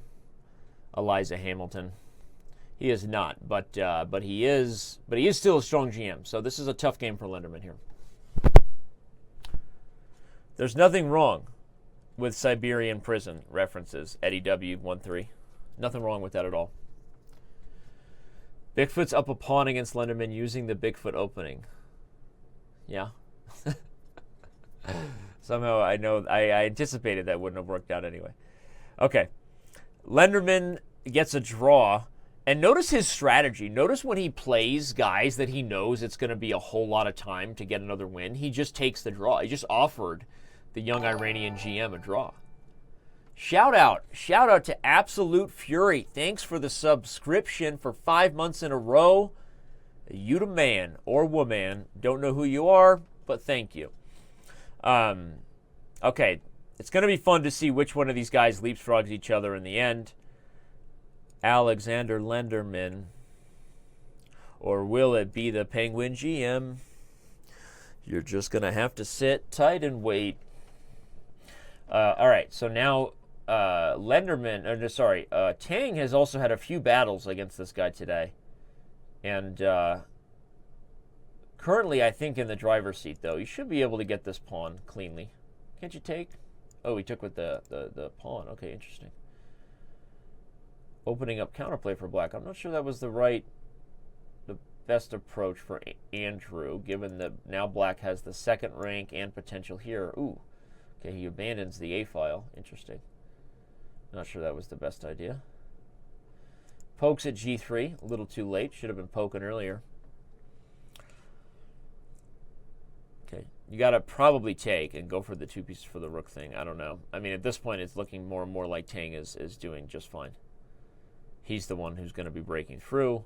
Not worried about checks, although if there was an A file, there would have been an A file right now, right where, where Penguin doesn't want it, if you know what I'm saying. Okay, but he can take and play knight G3 because E4 is pinned. He misses it. No, he doesn't. He still has knight G3.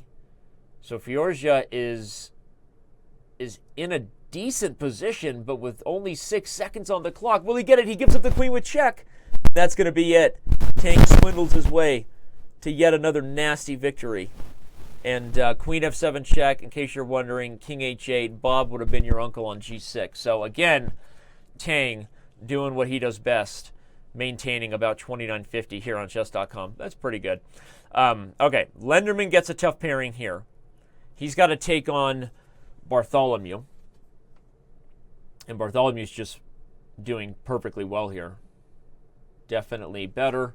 The E6 pawn is weak.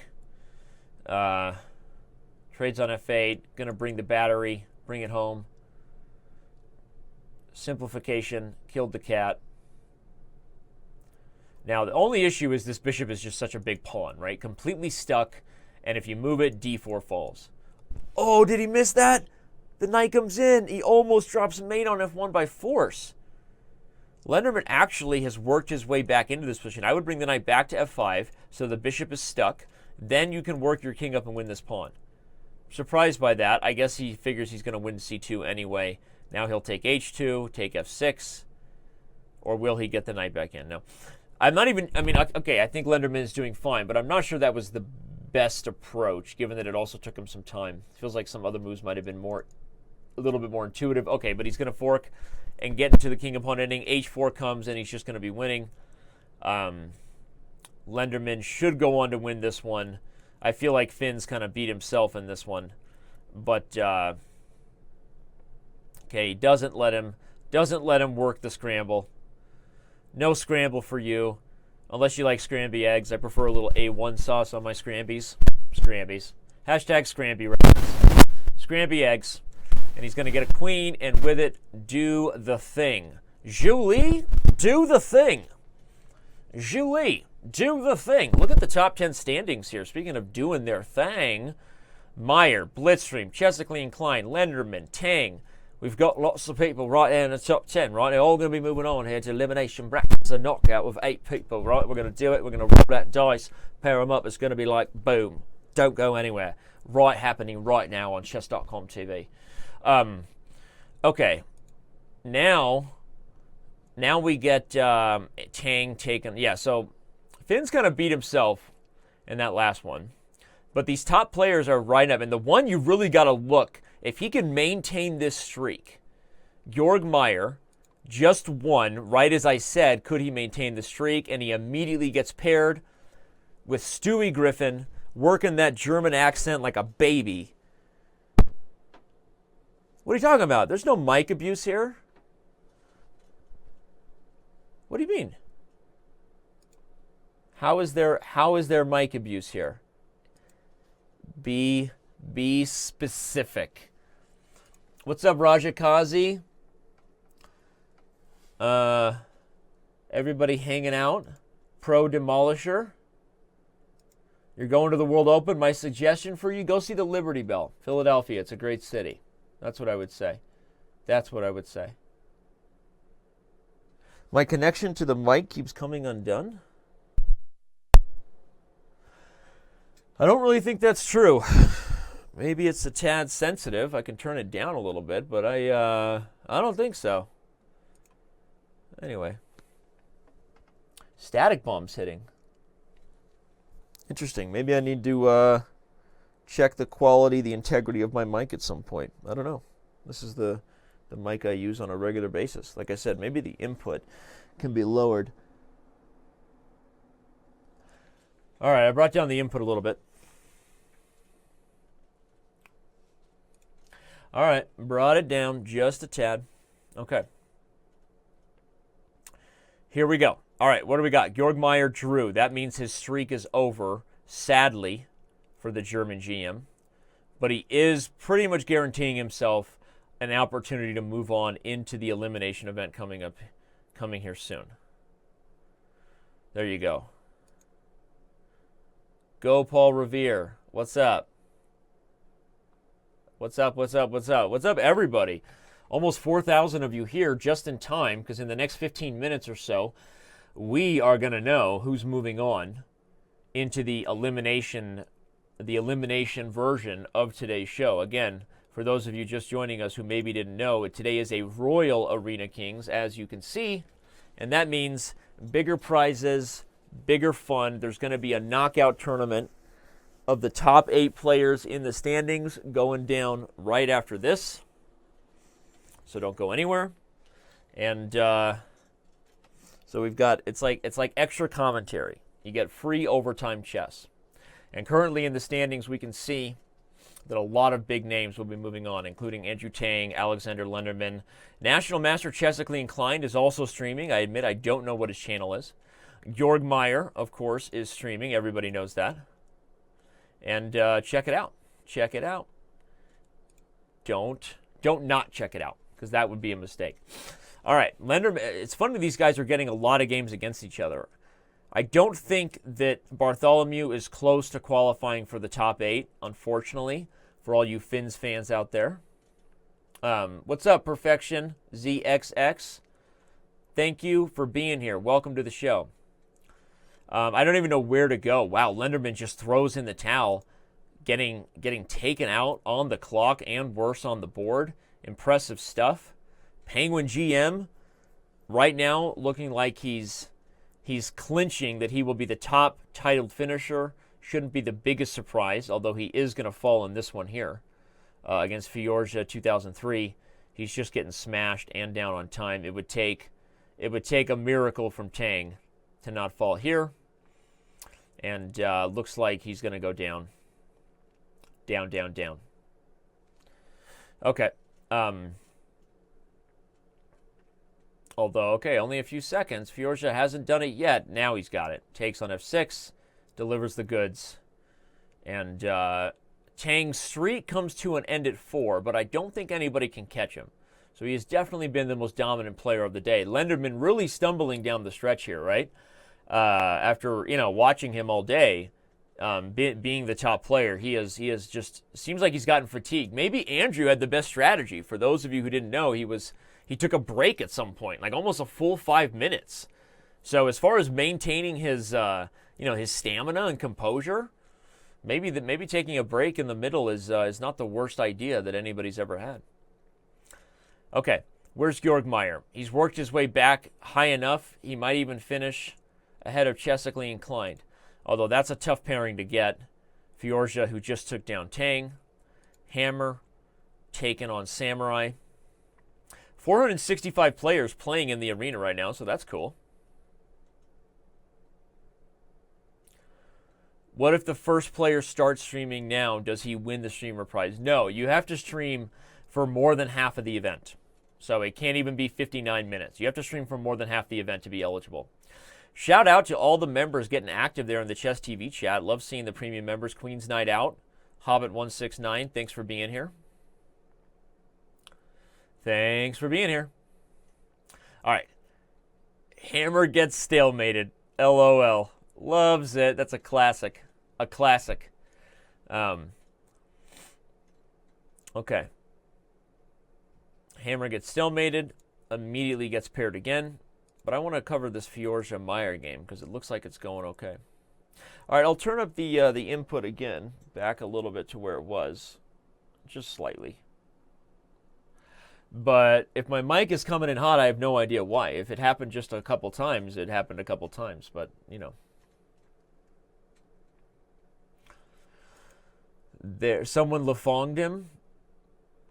I'm not even sure if that word should ever be used as a verb. Being lafonged does not sound appropriate or legal in most of the United States. I don't ever want to be lafonged. But we do appreciate the chess bra reference. Okay. Oh, 97 is also... Oh, no, wait. It wouldn't have worked. No, that would have been nasty, though. Okay, he's going to win c4, but he's got to deal with f4. Queen takes check. King e1. No, queen f3. He's going to trade on d5. Do it. Get the ladies off the board. Only 9 seconds, though, for Meier. He almost blunders. Rook takes d6. Would have been knight e4 Forktown. Doesn't blunder it. Plays rook a5. He's going to bring the... No, get the king out of the way of checks. Don't be near the pawns. Don't be near the pawns. Oh, nice move. Knight couldn't take it because rook takes d5. And pawn was pinned. That was a nice swindle there by Meier. That's the right approach. Get out of there. Check and take. Oh, no. He doesn't have the time to do this. He has no time on the clock. Never mess with a Sicilian when death is on the line. Everybody knows this from Princess Bride. You should have just taken the knight. Should have taken the knight to eliminate the swindle possibilities and then pre-move the pawn till kingdom come. This would have been what Uncle Sasha, hello, it is I, Das Vidanya, I'm leaving you now, back to Siberia. But that would have been the best for Meier. Okay, he's going to regret that. Okay, looks like Tang rebounded back at 29.50, also at 41 out of 52 on the day. But now he's got to face the German stallion, Georg Meier. Okay. Georg is just that much stronger than most of the players. Like, as far as OTB, strength chess, he's just that much stronger than most of the players in the field that if you take time out of it, that's why that's why he's leading the standings. In the overall season 1 of the Arena King. So, if Tang can't get a time advantage, you do favor Meier, despite Tang's bullet prowess. Okay, he's going to sack a piece here. That's a risky move by Andrew. And I don't really like it. I was going to say Meier can take here, take on f3, play e4 check. I think Meier is really in control here. So, and we already saw Georg beat Andrew earlier. So this is a matchup we have to watch in the knockout, everybody. If you're wondering who do I predict to win the Arena Kings today, in about 11 minutes we're going to have this epic 8-player knockout tournament. It's going to be one of these two dudes. And I'm not trying to take anything away. We know Lenderman's had a great day, but he seems to get tired, whereas Meier seems to be kind of heating up at the right time. And I'm just not sure that anybody else is strong enough, frankly, to win the event out of Lenderman, Meier, and Tang. So I think it's going to be one of these two that wins the whole thing. That's my prediction. You heard it here first. Don't forget to tip your waitress. There's going to be some kind of nasty mate. Something nasty is going to go down here. Okay, no, he just takes the rook. But I was wondering if there was a knight d6 back. The other rook comes over to c1. Who knows? But okay. Short of some sort of ridiculous blunder, Meier should go on to win this pretty easily. Okay. Pre-moves a check. Going to go pick up d5 if he can. Ooh, knight d6 would have been better, I think. But this also works because here comes knight takes d5. Biggest mistake you can make here is actually try to mate. Just play checks. Rook b7. There you go. Play quickly here. Get another check. Just take the knight. There you go. That's how you do it. He's only got 5 seconds. Is Tang going to swindle this? That would be absolute bananas. I swear. He only has 2 seconds and the rook is hanging. He takes. What in the world?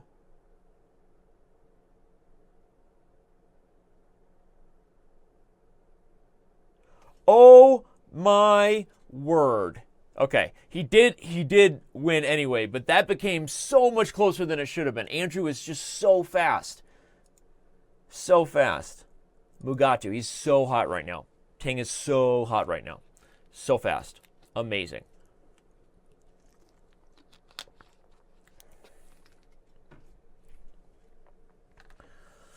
Wow. Fun stuff. Okay.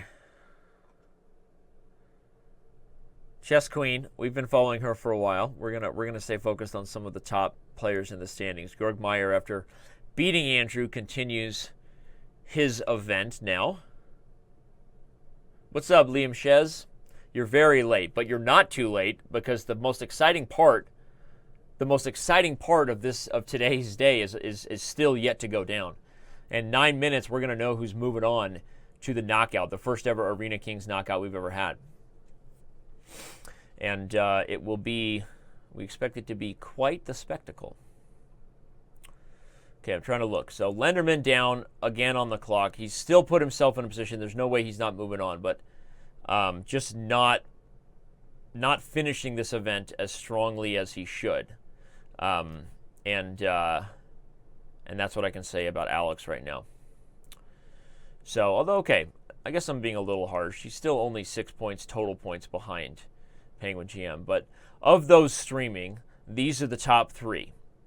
That's how you see it, right? Just like you see him. Meier is going to be moving on. Blitzstream will be moving on. Samurai, I don't know about Kavalenko. So Hammer, I think, is right now on the outside looking in of the final bracket, which would be heartbreaking for Jon Ludvig. So the top 8 from today moves on to the knockout, not the top 8 from the whole month. We don't even track from a whole month necessarily. We're tracking the season overall, but the top 8 from this singular event will move on to the knockout bracket.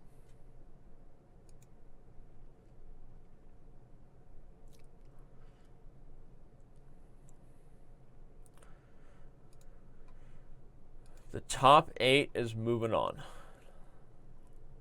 It is a salient fact, and I think it's a known fact the top 8 of whoever finishes today know that they're moving on. I'm pretty sure. I should confirm that, but you know, given that I designed this, it should be that way. I hope so. I think so. Let me confirm.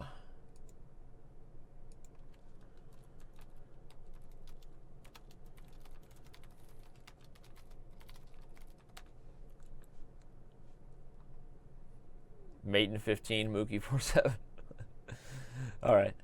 Chess.com Inclined will be moving on. Yes, it is today. The top 8 players from today. Look at that. Chess.com Inclined bringing the pain. Backdoor pain. All right. So let's see. I wonder if we already kind of know who our top 8 are going to be in the next 6 minutes. Obviously, there's a little bit of shakeup that can happen.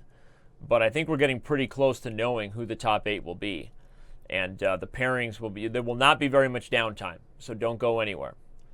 Lenderman now going to bounce back here, I think.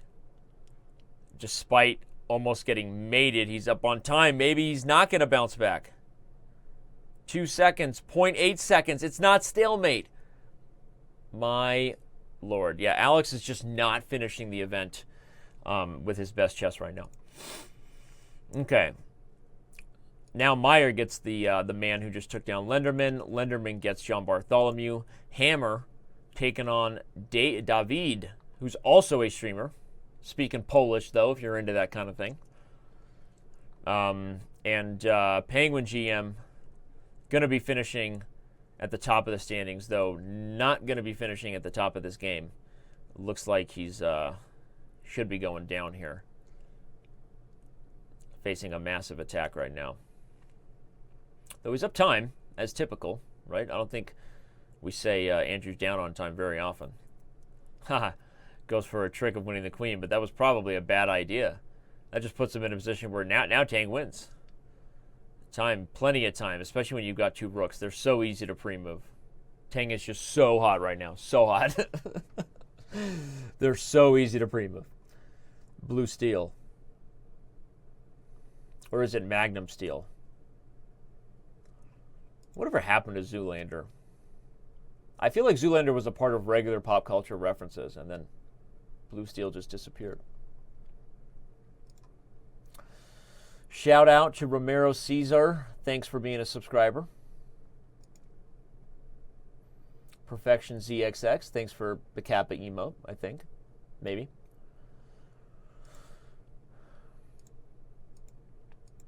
So the games are going to be starting 3 to 5 minutes after the event. So don't go anywhere or go somewhere for a few minutes. Get that break, get that refresh on.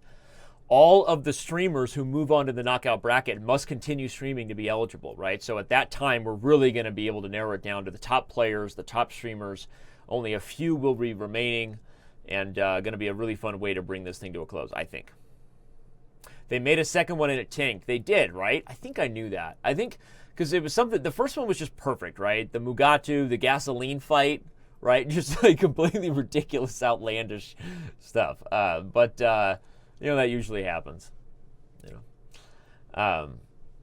And then they made a movie with Penelope Cruz and nobody cared. That sounds like the story of a lot of movies. So I'm not sure that Penelope Cruz is the biggest draw. I don't know, maybe there's a big Penelope Cruz fan in the chat. If I just offended you, you're welcome. Now you have a reason to be angry, right? You were looking for one, now you got it. 4,000 of you are looking to be happy. Diamond member Lang, Queen's Night Out. Thanks to everybody who's here. The Arena Kings Royal format with a knockout is coming right up. You're going to see some of the best bullet players on the planet throwing down and streaming at the same time. So, Simon is here, and he will announce... Yeah, I agree. The Dumb and Dumber franchise also went downhill.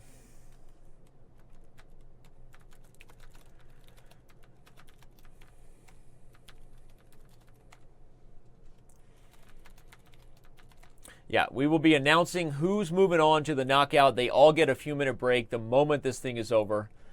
And okay, Hammer on 100 points has actually... What in the world? Hammer bounced back. Hammer is right on the bubble, right? We got the teams on the bubble, which is a blast. But Hammer right now literally needs to win we're going to follow his game because I think Hammer needs to win out in order to get into the knockout bracket. Right now, he's in a great position to do that. If he can find a way to pull off this one, he will be moving to what? He'll be moving to a streak of 4 on 103 or 104 points if he can win this game. And there's still time for him to get another win if he moves quickly. Right? The Arena Kings will run out of time, and that's when the pumpkin, that's when the whatever, the thing becomes a pumpkin. The thing that she's riding, whatever it is. What is it? A carriage, right? Is that right? A carriage becomes a pumpkin, yep. Okay, he's got it. Speaking of pumpkin carriages, he's going to mate him too. Yep. Okay, he should win. So if Hammer takes the cake here, we're going to keep following the old man and make sure that he continues to stay hot. I've heard a lot of feedback. Some people really like that the moment the timer ends, it's just over. Like, hands up. It's like a test, right? You're writing with a pencil, and yeah, you'd prefer 30 more seconds to finish your answer, but that's not how it works. The time's out. Then I've heard a lot of people say they don't like it. They feel like if you start a game before time expires, you should be allowed to finish it. But I think that gets complicated in the standings, too. Anyway, so the process right now, people wondering, the moment this timer is up, you see that time ticking away, in 1 minute, less than 1 minute, we will know who's moving on. So don't go anywhere. Hammer has got to play quickly if this game's going to count for anything. Right now, he's just getting absolutely crushed, though. So it may not matter. Yeah, he's just getting killed. So I think Hammer just needs to not lose this game or even lose it. 97 check. What was he thinking? 97 was just crushing for Kovalenko. Wow. Okay, could he win in 22 seconds? I doubt it. But the moment that clock strikes midnight, that carriage becomes a pumpkin, and then boom, right? It's like all of a sudden you're like, dee, dee, dee, dee, dee, dee. Oh, wait, no, that's the sound of the Wicked Witch from Wizard of Oz. I feel like there's like a sound of like the mice running and their horses, and then they become mice, right? So just like that, the final game's aborted. None of these places really matter by our lower-rated players who get golf claps for their performance, but really the standings that matter are right here as we move on to the big standings and we take a look at the overall performances by our streamers, and we have our who's list, I believe, of who's moving on. We will be sharing that list momentarily. But if I think I'm right, wait, the Blue Paws is streaming? What? That's awesome. Blue Paws moves on. Sweet. I didn't know that. So if that's the case, I'm not sure if Riadamon is trolling me or not in the Twitch chat, but we've got the Blue Pawn 6-6. We got Andrew Tang, Alexander Lenderman, Chessically Inclined, I don't know who that is, we'll find out. Georg Meier, so that's 1, 2, 3, 4, 5, 6, 7, and Hammer gets in. That would be amazing if Hammer gets in just by the hair on his chinny chin chin. There we go. Final standings. 1, 2, 3, 4, 5. Oh, Kjorber Pro is also streaming. There we go. That is awesome. We've got a couple of amateurs who are going to be mixing it up with the title players, right? That's a lot of fun, actually. So Carilla doesn't make the cut. Neither does Hammer, right? And I'm sure I'm going to hear about it later. They'll be pretty upset. But to me, the format is pretty exciting. Where else do these guys have an opportunity to have an event that they win as a chess streamer? It's not even about the chess strength. It's about being a chess streamer, having fun, building an audience. This is a blast. I can't believe it. These two guys squeezed in. Kjorber Pro and the Blue Pawn 6-6 move on with the 8th spot going to Blitzstream. Hammer and Carilla are just barely on the outside looking in. Just incredible. All right, I can't wait. So when do the pairings begin? We've got a few moments, a couple minutes. We do have different ideas of fun then, Jumpin' Jackson. I spend my whole career seeing what top chess players are capable of, and we have a lot of events where top chess players get to win money. Speaking of which, Hammer and Meier will both be in the first ever speed chess knockout coming up. But we don't have a lot of opportunities for amateur chess players, for beginner chess players, for people who enjoy the game but are never going to be a master to have an opportunity to win an event. So I don't mean to stand on my soapbox, but I think you're wrong. And I think one of the problems with the global chess community is that they have been elitist and held to standards that, frankly, don't provide motivation for people that will never be chess masters to get addicted to the game and to have fun and to show others that they love it. So with all due respect, I completely disagree with you. And that's why our system is the way it is. And I'm proud of it. And I think that to be an amateur and have an opportunity to win an event and now get killed in the knockout format, I think it's a blast. And I think it's cool. And I can't wait to see what happens. There you go. So my goal is to provide both amazing opportunities for the world's best and to allow all those who love the game but may not ever be amongst the best to have some chances to have some fun and win some stuff too. So, all right, we've got 1 minute and the games will be starting. How does it work? Simon, let people know. I don't even know. Like, does one play 8 or does one play 5 and 4 plays 8? Do we cut this baby in half? Are we Swiss sissing? Swiss sissing. Or are we doing 1 plays 8? I think we're doing 1 plays 8. But I shall check now. What we have here is this. Very nice. We have standings here. And the format will be what you see here. But I'm checking on the I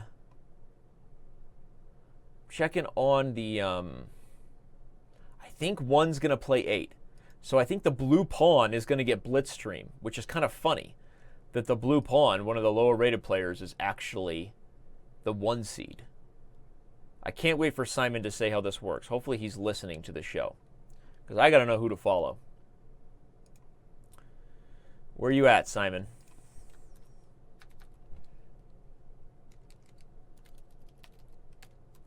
How does this work? Let the people know. Okay, there we go. You already did. 1 versus 8. All right, so let's start it. Let's do it. Let's do it, right? Let's do it. Woohoo!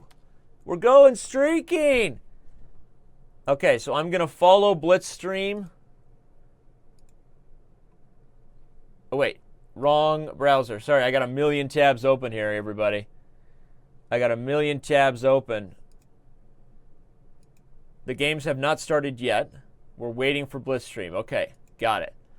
There's got to be a timer here. If he's not online, he loses. And then we got Blue Pawn making more people mad and moving on to the next round. And then I get to really get into some arguments with Twitch chatters. I can't wait. All right, yeah, this is going to be fun. It's going to be a beatdown. Honestly, the Blue Pawn is going to get completely smashed. But he's streaming, and how awesome is this? That's a cool opportunity for him. What is his Twitch channel? I want to go there and tell him congratulations. Right, we're going streaking. I assume it's Twitch TV/BluePawn56. Is that it?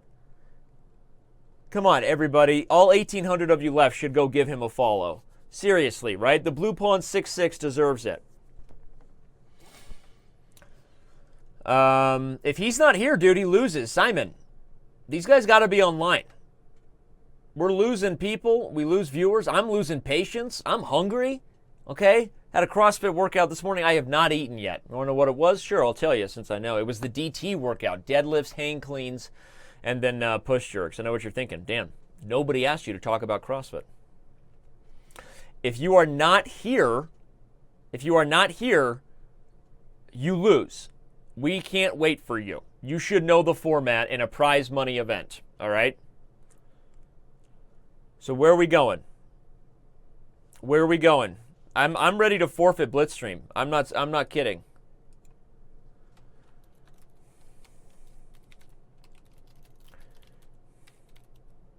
Forfeit Blitzstream. Are we going or what?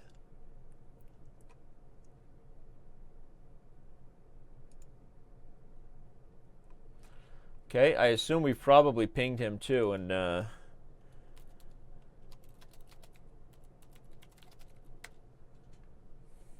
Okay, I think we have to... Wait, is he live? Okay, he started. Okay. He is here. He has started, I believe. Has he? Oh wait, we started the game. I'm on the wrong stream here. I'll make sure I'm following him.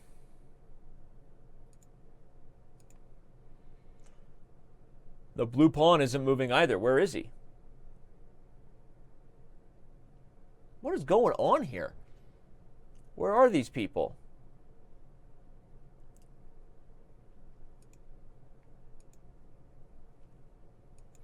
Is blue pawn also not aware? What he has to do is play chess.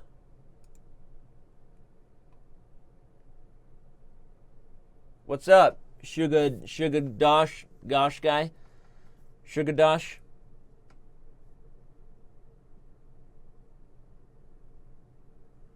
Okay. Well, the blue pawn is apparently down a game, and he's just going to be losing another one, apparently. There it is. So now he moves. Okay. Okay, so what is the standings? I assume nobody has to start the game. We start the games for you.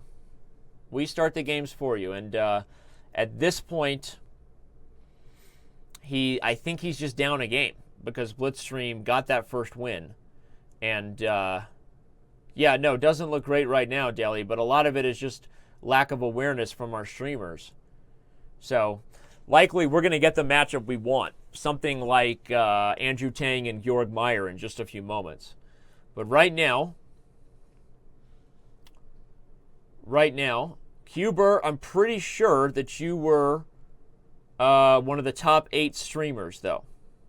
So that's how the prizes work. Top 8 streamers are the ones that play, not top 8 overall. Okay? Looks like Blitzstream is going to take this one down. So there we go. Who is next? 2 plays 7. I assume you're still streaming, Cuber?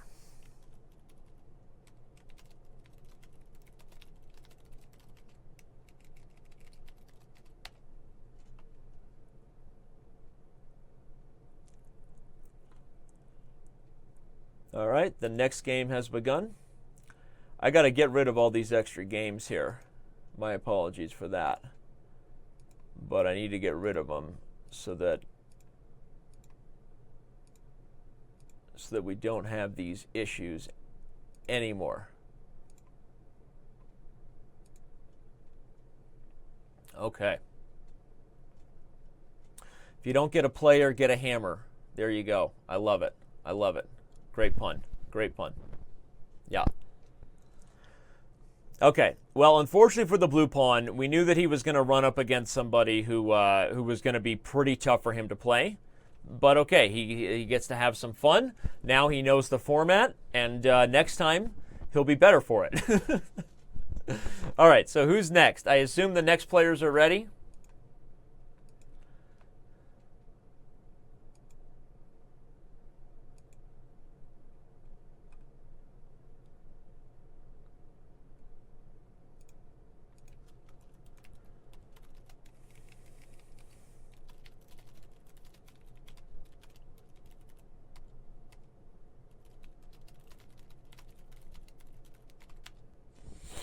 I think after this, we're going to have one of the first big fun matches. We got Andrew Tang taking on.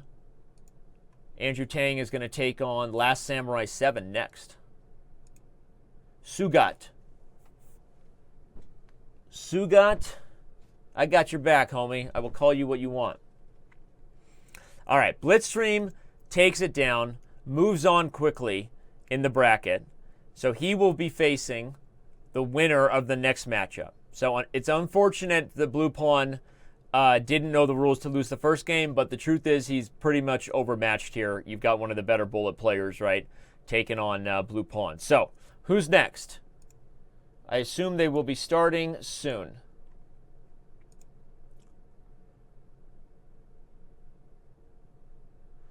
Who is next?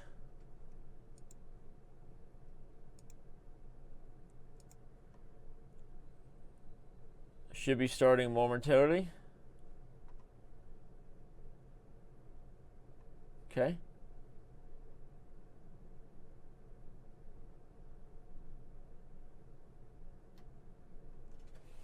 Looks like Last Samurai is not online, is he?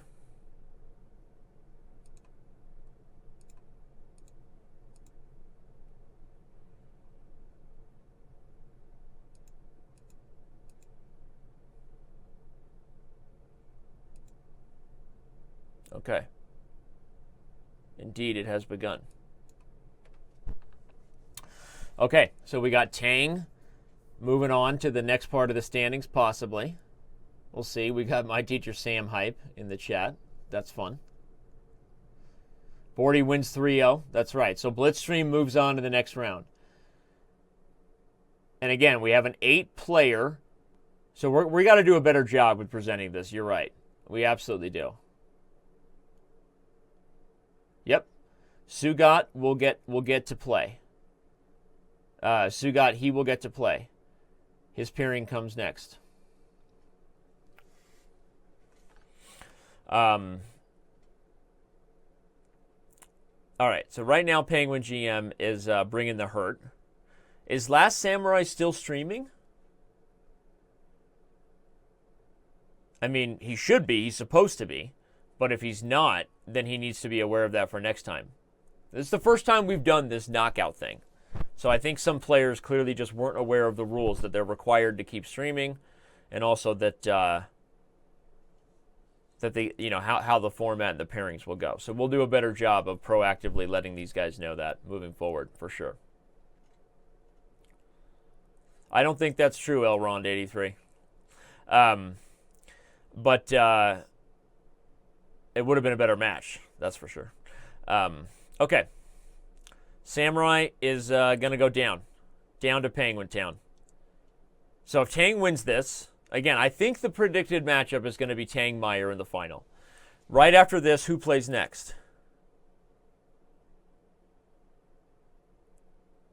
Okay, first game done. Next game begins. Here we go.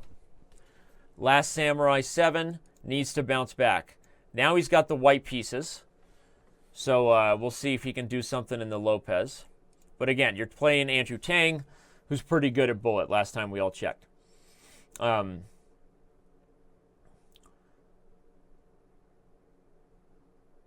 final standings of the Royal Arena Kings, we'll keep you posted on that. Okay?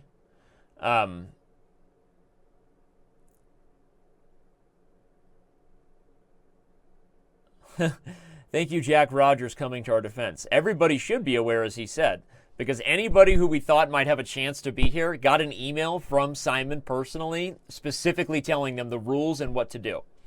So I don't normally come so openly to our defense, but since Jack Rogers said it, I'll say it. Yeah, they all were told, and I think what happens is people play 2 hours of bullet and then they log off and they forget and whatever.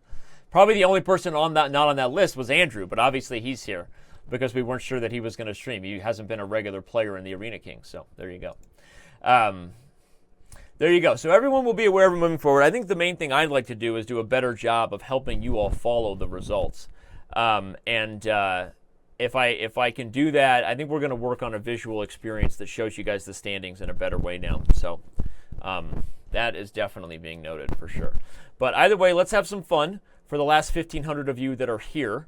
And let's continue to have a blast analyzing these games, because probably we are headed toward a really exciting finish here. All right. So Tang in the driver's seat. Not in the driver's seat here, though. Down both on the clock and as far as the obstacle to bishop ending goes. But there could be a blunder coming if f3 check is played. Okay, he blocks with the queen. F3 gets in, but not with check. Tang playing just fast enough, and he blunders the queen. That's why Andrew wins chess games, right? That's what Maryland does. Crab cakes and football. That was crazy because Samurai just started getting so nervous because he started getting outplayed on the clock that he just couldn't keep up. And Tang wins. All right, this is it. Samurai has to win this game to stay in the match, or Tang moves on with a clean 3-0 sweep, just as Kevin Bourdie, a.k.a. Blitzstream, did against Blue Pawn 6-6 to start. So if you are, for some reason, just joining us, again, we'll check on this, but those are the standings as how they finished, but only the top 8 streamers move on, not the top 8 in the standings, and the final streamer to make it was Mr.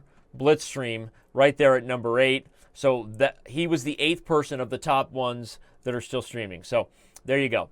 And right now, Tang is looking like the incredible beast of a bullet chess player that he is. Just putting the hurt on Last Samurai 7, the Last Samurai. Why put 7 in the middle of it, right? That's what I'm confused about. Okay, well, that was impressive. Currently, for those of you wondering, Andrew Tang and Kevin Bourdie, 2 very well-known chess streamers on Twitch, have moved on. The next round is getting set to begin. 3 versus 6 will be taking place momentarily. That's going to be Chessically Inclined, taking on Cuber Pro. Now, that's one, again, a big favoring to the titled player, okay? But not necessarily one that, I don't know, that is, no, I guess it's a pretty big mismatch, honestly. So, yeah. Okay. The games will start momentarily. Chessically Inclined and Cuber. No, it's Lenderman. Ah, my bad. It's Lenderman. It's Lenderman versus Cuber. Okay, my bad. And the games have not started yet, but should be starting momentarily. So there you go. Right now we have Tang. I'm just gonna pull an audible here because we didn't come prepared enough. But this is too exciting for me to make excuses. So I'm just gonna add a standings text. Honestly, I'm just gonna add a knockout thing right now, right in front of your face. And I know it's unprofessional, but I'm gonna do it. So this is the knockout standings, okay? And we're going to keep it right here. And then I'm going to go into the settings. And there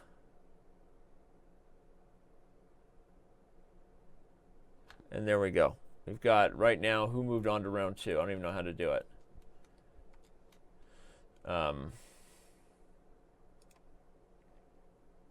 The game still hasn't started yet between Lenderman, right? I'm following them, so it hasn't started yet.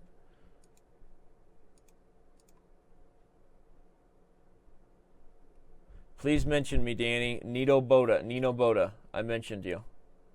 There you go.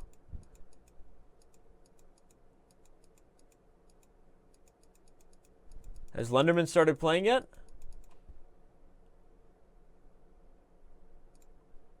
I don't think so.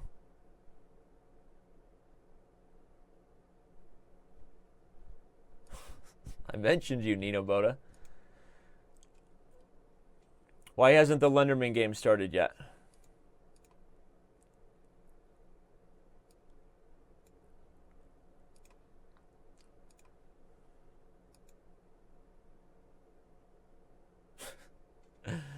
Lenderman versus Mikey Slice.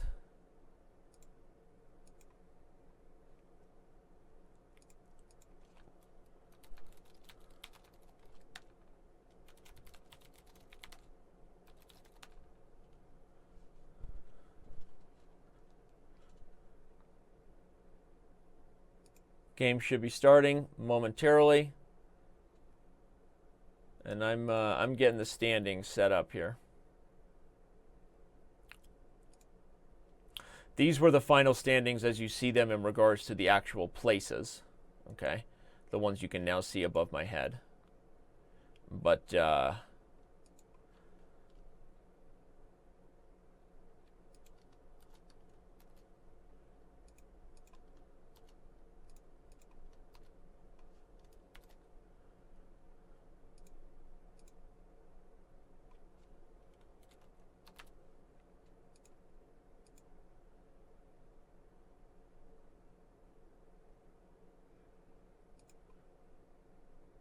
I don't know. I don't know why the Lenderman game hasn't started, honestly.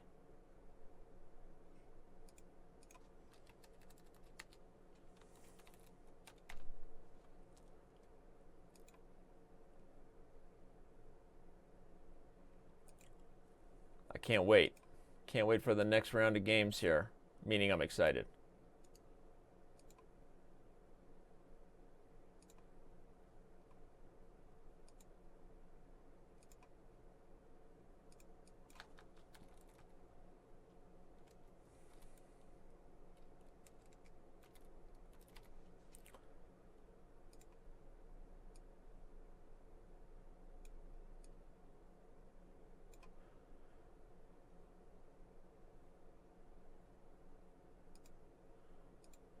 Trying to add the people that have moved on.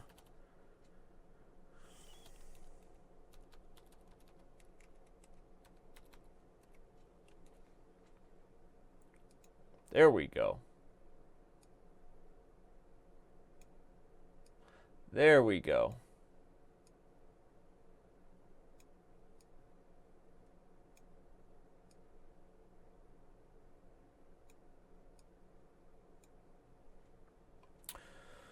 Okay.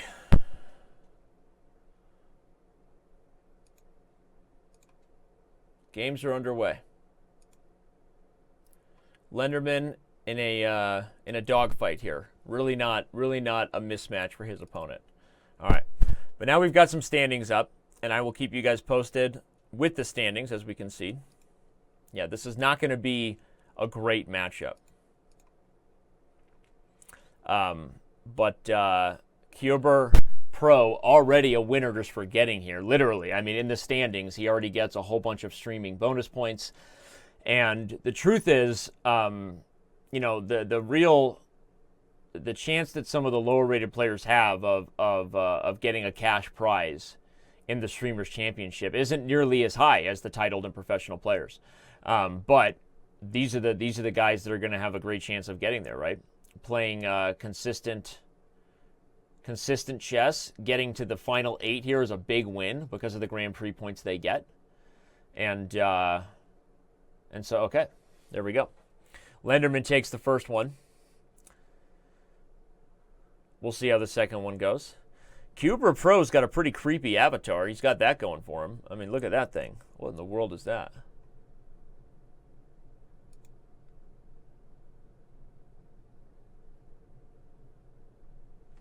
Not way stressed, David Hammond. Just trying to add standings for you guys. I get distracted when I'm trying to improve the stream. Okay, this is getting ugly, which is fun. So we're going to be in a position where the truth is the only person who's had a tough matchup in the first round so far was Tang, who had last 7 Samurai. But Georg Meier will be taking on Chessically Inclined. And that may not be a clean sweep. You know, that might be something that's a little bit closer. In the sense that Chessically Inclined might get a draw or a win, you know, here or there. But okay, this one right now is just looking like another running off the rails. But for those of you who want to take a break right now, I recommend it, because then we're going to get into the big boy matchups here in just a second.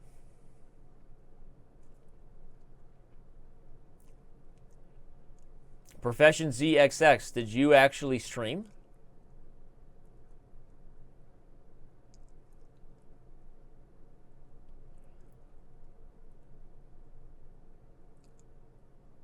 This is the Arena Kings Kevy 9-1, which is a tournament with cash prizes for streamers.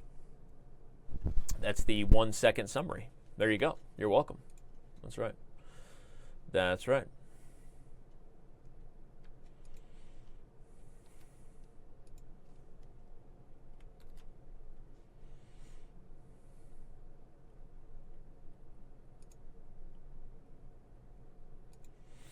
Lenderman will be moving on right now. And so we have got that ready. Lenderman moves on. I'm calling it. Calling my shot that he moves on to the Final Four before this game's over. Call me crazy, just don't call me Shirley. And I I think that seems to be a pretty safe bet right now. Yeah, Lenderman is still streaming. Twitch.tv/GM Lenderman. I am supporting the underdog. This whole format supports the underdog. Nargoth Ronick. It really does. But this is a shellacking, a landslide. And I'm surprised by the last couple title players that were just barely on the outside looking in, between Hammer and Carilla and a few of the others. So, but like we said, we already talked about that. Kudos to Kuber and the others, which they just started another game to rematch for kicks and gigs. But this match is over. Lenderman has already moved on. And the next one should be starting momentarily, which, of course, is Georg, Meier, and Chess.com inclined. So that one should be starting. They are both still streaming. I'm going to follow this game until that starts.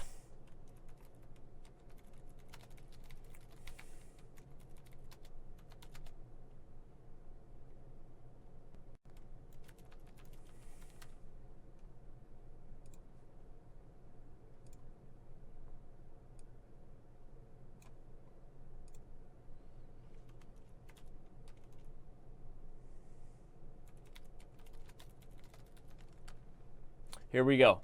It has started, and the next round begins. The winner between Georg Meier and Chess.com inclined will be taking on the... So do we reseed each round? Does that mean the new 1 seed is Penguin, meaning Tang? So we got to figure this out. Do we reseed each round, or do we...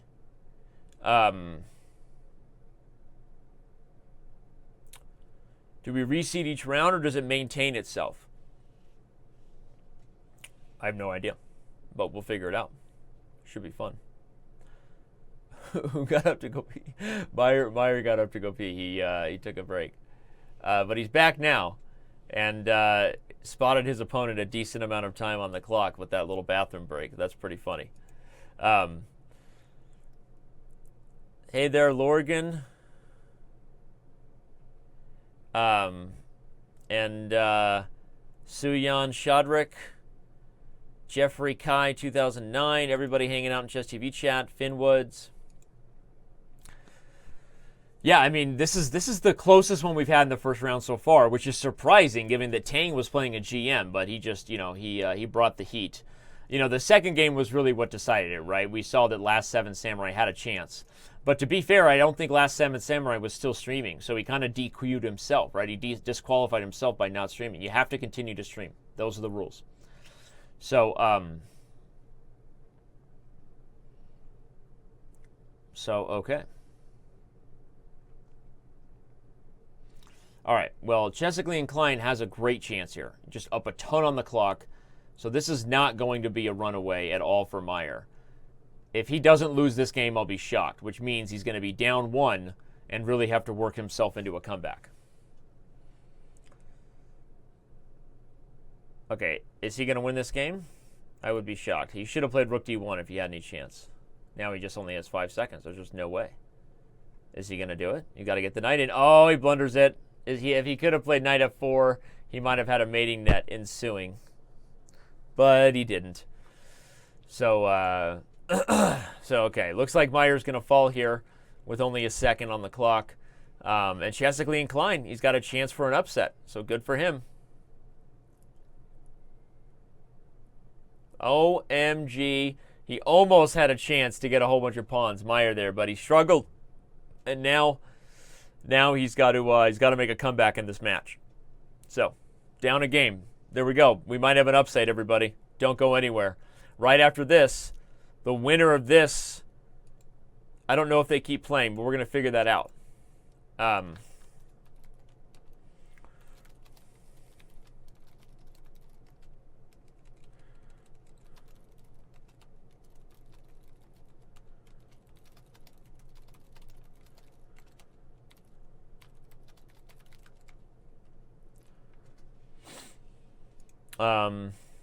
Yeah, there you go. Thank you, Sam, for sharing that. Why am I not streaming on my own channel? This is an official event, and this is commentary that we're going on 3 hours now. It's been 2.5 hours, and the show is not over yet.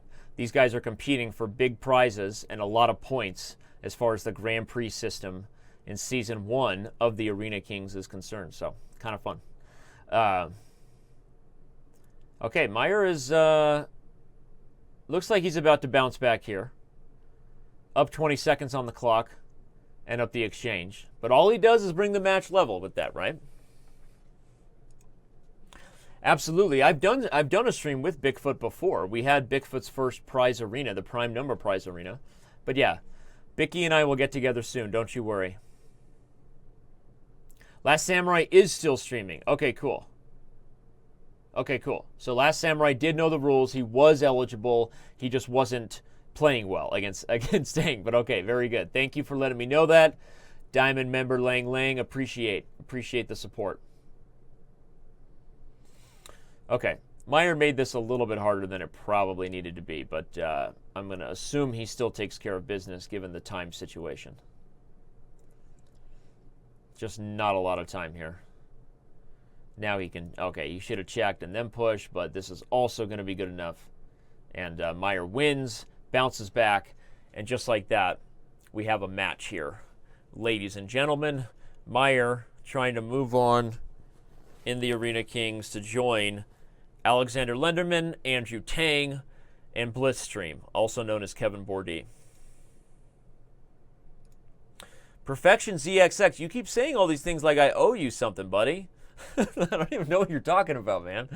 I appreciate it, but still betting on Meier to win the whole thing, says Checkmate3141 in the Chess TV chat.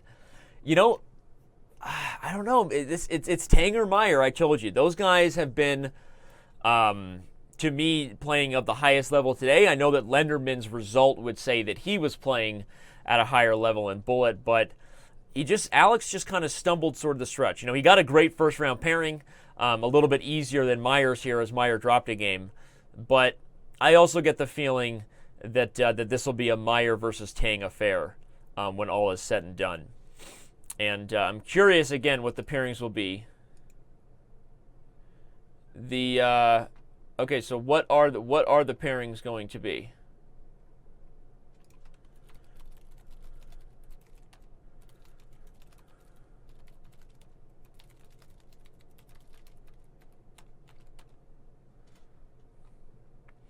We're going to find out right now.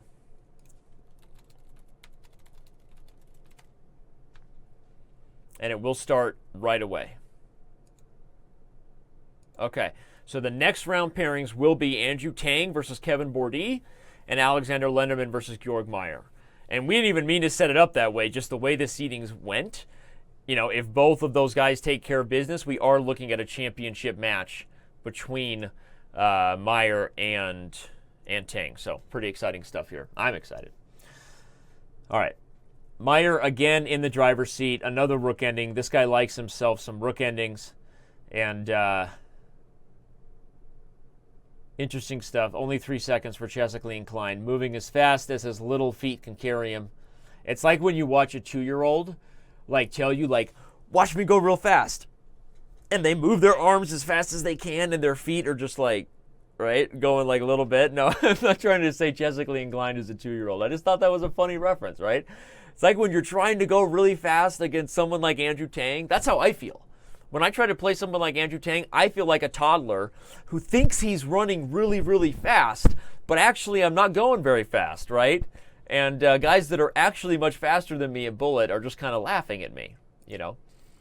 So that's how it feels to play somebody who's that much better and faster than you, you know?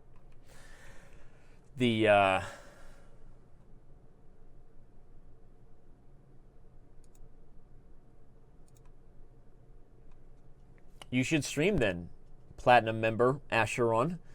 If you have a UACF rating of 1243, start streaming. Anyway, yeah, if anybody has kids, they know what I'm talking about, you know. And I have a 2-year-old who regularly tells me how fast she's going. She's going real fast. She's smoking, you know. And she's not moving at all. You know, it's like when they think they're jumping and their feet never leave the ground. They lift their heels up. Daddy, watch, right? I'm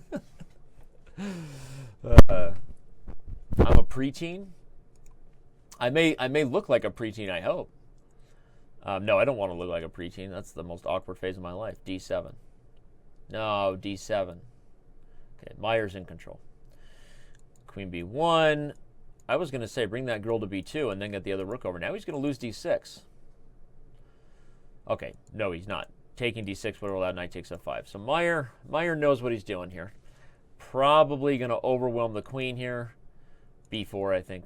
B4 might have kept everybody out. I think B4 was better. I know it's weird to say I might be guessing better moves than Meier's playing, but sometimes I feel that way. I know, sue me. But I think B4 would have been smarter. It's getting a little bit messy, but should still be winning for white based on the time. Although this B pawn, it's a bit of a problem, man. What in the world is Meier doing here? Meier, so again, criticize me if you want for saying he had better moves, but this is not an overmatch, guys. Now he's putting himself in a position where he has to win as black, because I don't think he's going to win this. Look at his time. What is he doing? Amazing. Meier is in an elimination setting with the black pieces against national master chessically inclined. He gave that game away. I mean, he was crushing and up on the clock, but he got sloppy. And chessically inclined made him pay. Good for him. The wifey's calling me. She thinks the event's over.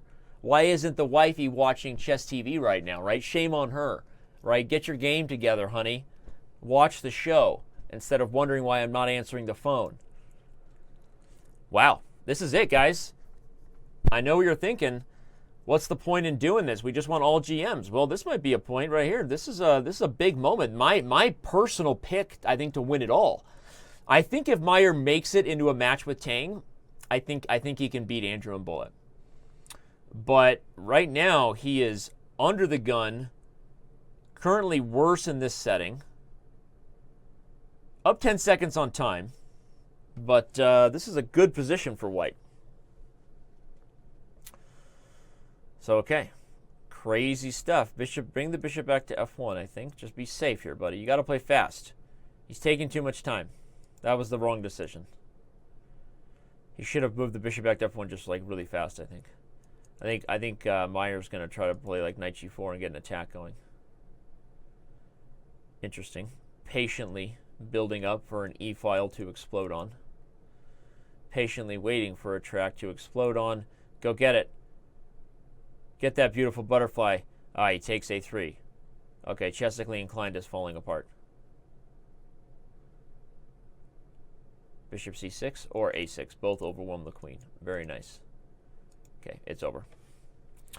Okay, well, chessically inclined put up a great fight, right? Kind of shocking all of us winning that last one that Meier kind of gave away. But just like that, Georg moves on. And we have a Final Four that, as you look at it right here, right now, is exactly what you see. In that the final person moving on was Georg Meier. Ooh, did I spell that right? Georg Meier. And here we go. The next round begins, everybody. This is it. Tang taking on Bordy. Yeah, thank you, Romero, Caesar. I'm going to share that with my wife and say, the next time you call me in the middle of the show, why don't you just check Chess TV? And then I'll say, I'm sorry. Don't yell. Don't yell. The kids are sleeping. Don't yell. Right? That's what I'll say after that. All right, this is it. The gloves are off. We've got some of the best Blitz and Bullet players. I know that Tang is a heavy favorite against Blitzstream, for sure. But Kevin is super fast, so do not count out Blitzstream at all. That is my warning to you. The favorites to reach the final to me remain Andrew Tang and Georg Meier. Here he is up a little bit on time. Not a great position, though. B4 is falling after F6, yeah. And the bishop loses itself if it goes to E5, I think. Yeah, so Kevin, he doesn't take it. Why not take on B4? Not sure what I was missing there. But Kevin neglects the opportunity to win the B4 pawn. That might come back to bite him. He's not down on time, which is always a moral victory if there is such a thing against Andrew Tang, right? But this isn't horseshoes or hand grenades. or a Brandy song, where almost doesn't count, right? This almost doesn't count in this pop song. So I think he should have taken here. I think that Tang now getting a little bit of time back, and the B pawn not falling, starting to make me like white a little bit more. Although Kevin's still in a potential driver's seat. Okay, play bishop c4 and trade. No. Okay, I think bishop c4. Getting the queens off the board will probably help Kevin feel good. But he's down on time. Very nice decision by Andrew not to trade there. That c-pawn would have been a monster. Is he going to take? He's losing the king and pawn ending. Or is he? Who gets opposition? No, h5. h5 would have given him opposition. Right? Wow. Super close game. You got to give Bordy credit. But I think h5, no, g3. Okay, h5, g3. No, Tang was in the driver's seat either way. He shouldn't have traded into that king of hunting, but that was awesome. Wow, that was scary. That was close, chessically inclined. I see you in the Chess TV chat. Congratulations on a great day today, man. You played well. And thanks for streaming. Thanks for playing in the event. Well, despite the rough start to our first ever knockout format, I think we're in for an exciting next 20 minutes. So don't go anywhere because this is already really close. I mean, that was a close game. Andrew now with the black pieces, although seems like he's established a decent chance. I would go for f3 here as soon as I can. There he goes.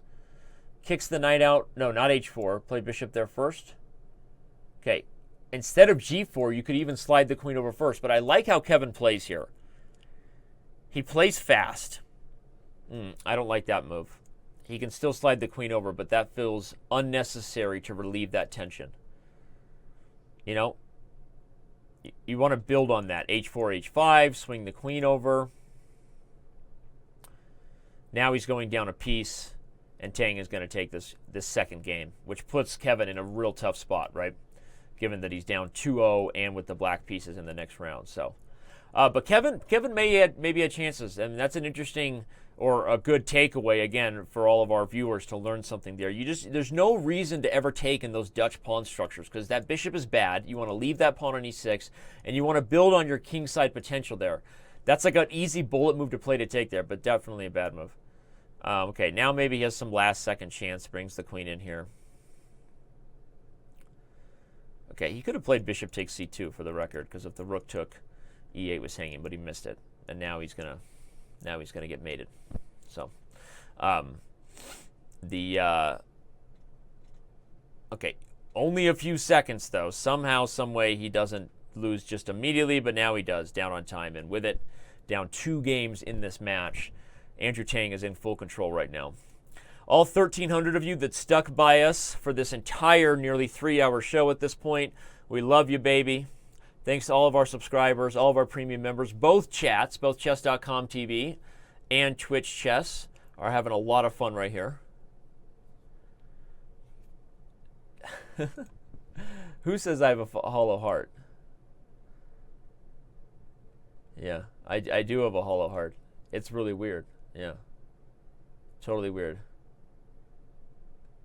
A male cheerleader trying to convince you to attempt the pep rally. Tommy, people would respect your trolling if it wasn't all you did, right? If you want your troll comments to really make that hit home, you gotta like sometimes pretend like you have a positive outlook on life for like 5 seconds. Like who knows? Maybe you remember your childhood when things weren't so bad. You know what I'm saying, Tommy? So if you really want to take your trolling to the next level, that's my advice to you. Don't always have the same tone. There you go. Okay, Tang is just doing work right now. Honestly, this is you got to feel bad for Kevin. But okay, Tang has given us 2 surprising 3-0 victories. For those of you who just joined us, Tang beat Last Samurai 7. GM also streamed Last 7 Samurai. I just always say 7 at the end. He beat him 3-0, and he's about to beat Kevin 3-0.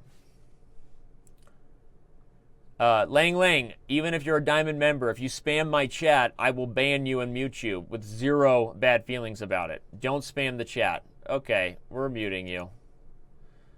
And we're going to mute you. Yupper doodle. That's right. You're welcome. You're welcome, Tommy. You're welcome, buddy. All right. Amazing stuff. Georg Meier patiently waiting for his game to explode on. Honestly, Andrew Tang is just, gets a tip of the hat and a wag of the finger today. Tip of the hat, wag of the finger. He's crushing it. Okay. Lenderman and Meier. We wait. We patiently wait. The games will begin momentarily. I can't wait. And again, it is going to be Tang versus a very tired Meier because he is playing at a much worse time zone, right? So you got to give Georg that credit, and I think it's another reason why you got to see Andrew Tang as the favorite, right? I told you though, I think if Meier gets past Lenderman, I think he has a chance to beat Tang, and he's probably the one person in the field who can. But right now, that almost seems silly to pick against Andrew, who's won both of his matches with a clean sweep. And again, he's playing in Minnesota, don't you know, right? So this is a chessically inclined game, but the Lenderman games haven't started yet. Tang is playing in Minnesota, and it's like 3 o'clock there or something easy. Why hasn't the game started? We're waiting. Thank you for subbing, Sensei Chess. Appreciate it. Appreciate the love. Appreciate everything. All the support of all our members, all of our subscribers. Thank you so much. Jackie the Suede showing up in the Chess TV chat. Shout out. Thanks for being here, man. Jackie the Swede. Leela03. Peace. King Old Man says no excuses for Meier. You're right, and Meier wouldn't make excuses, but he is a human being. Last time I checked. Which I haven't checked real close, if you know what I'm saying. I assume Meier's real. But he does look like one of those guys, like a futuristic, like real tissue Westworld robot. Georg Meier has this like perfect look, where it's like symmetrical. It's like they made a mistake. They should have made him look a little more human in the Westworld robot shop, So, possible. I'm not going to rule out Meier could be a robot, but assuming he's human, he's playing at a massive disadvantage from Germany as we speak. So, and he's absolutely a great player. Of course, you're right. It is a Swede. I like to say suede because I've been mispronouncing it. Like, I think of, put on my blue suede shoes kind of deal. You get it. Okay, Lenderman, on the grind and better, trying to make up for his poor finish with a tough pairing against Georg Meier. And right now he's getting outplayed. He's got this isolated pawn, and with it, he's just going to be worse in this endgame for the rest of the game. And add that to the fact that he's down on the clock makes this real rough. So I'm officially deleting Blitzstream from the remaining players. There are 3 people left standing. Tang has moved on to the finals. As you can see, Lenderman, and Meier are going at it. So, fun stuff. Thank you. Nice t-shirt. Oh my gosh, my back is killing me. One day I'm gonna stretch my back live on the camera here, and I'm gonna throw it out. And one of you's gonna have to call 911 because I'm gonna be like, right? I'm gonna reach my phone. I'm gonna do one of those like legit. I fell down. You knew I wasn't kidding. Oh. Okay. Honestly, and I'm gonna say this, and always a chance I could be proven wrong when GMs are playing GMs, but I think Meier's a heavy favorite against Lenderman, and here's why. The same reason why Meier got his proverbial bleep kicked when he played Sergei Karyakin. Lenderman plays chess a lot like Georg Meier. Georg Meier just plays it better. Lenderman plays a very technical, very solid type of game, making quick, intuitive decisions, calculating his way out of not making blunders. One of the things that makes Meier such a good chess player is he rarely blunders.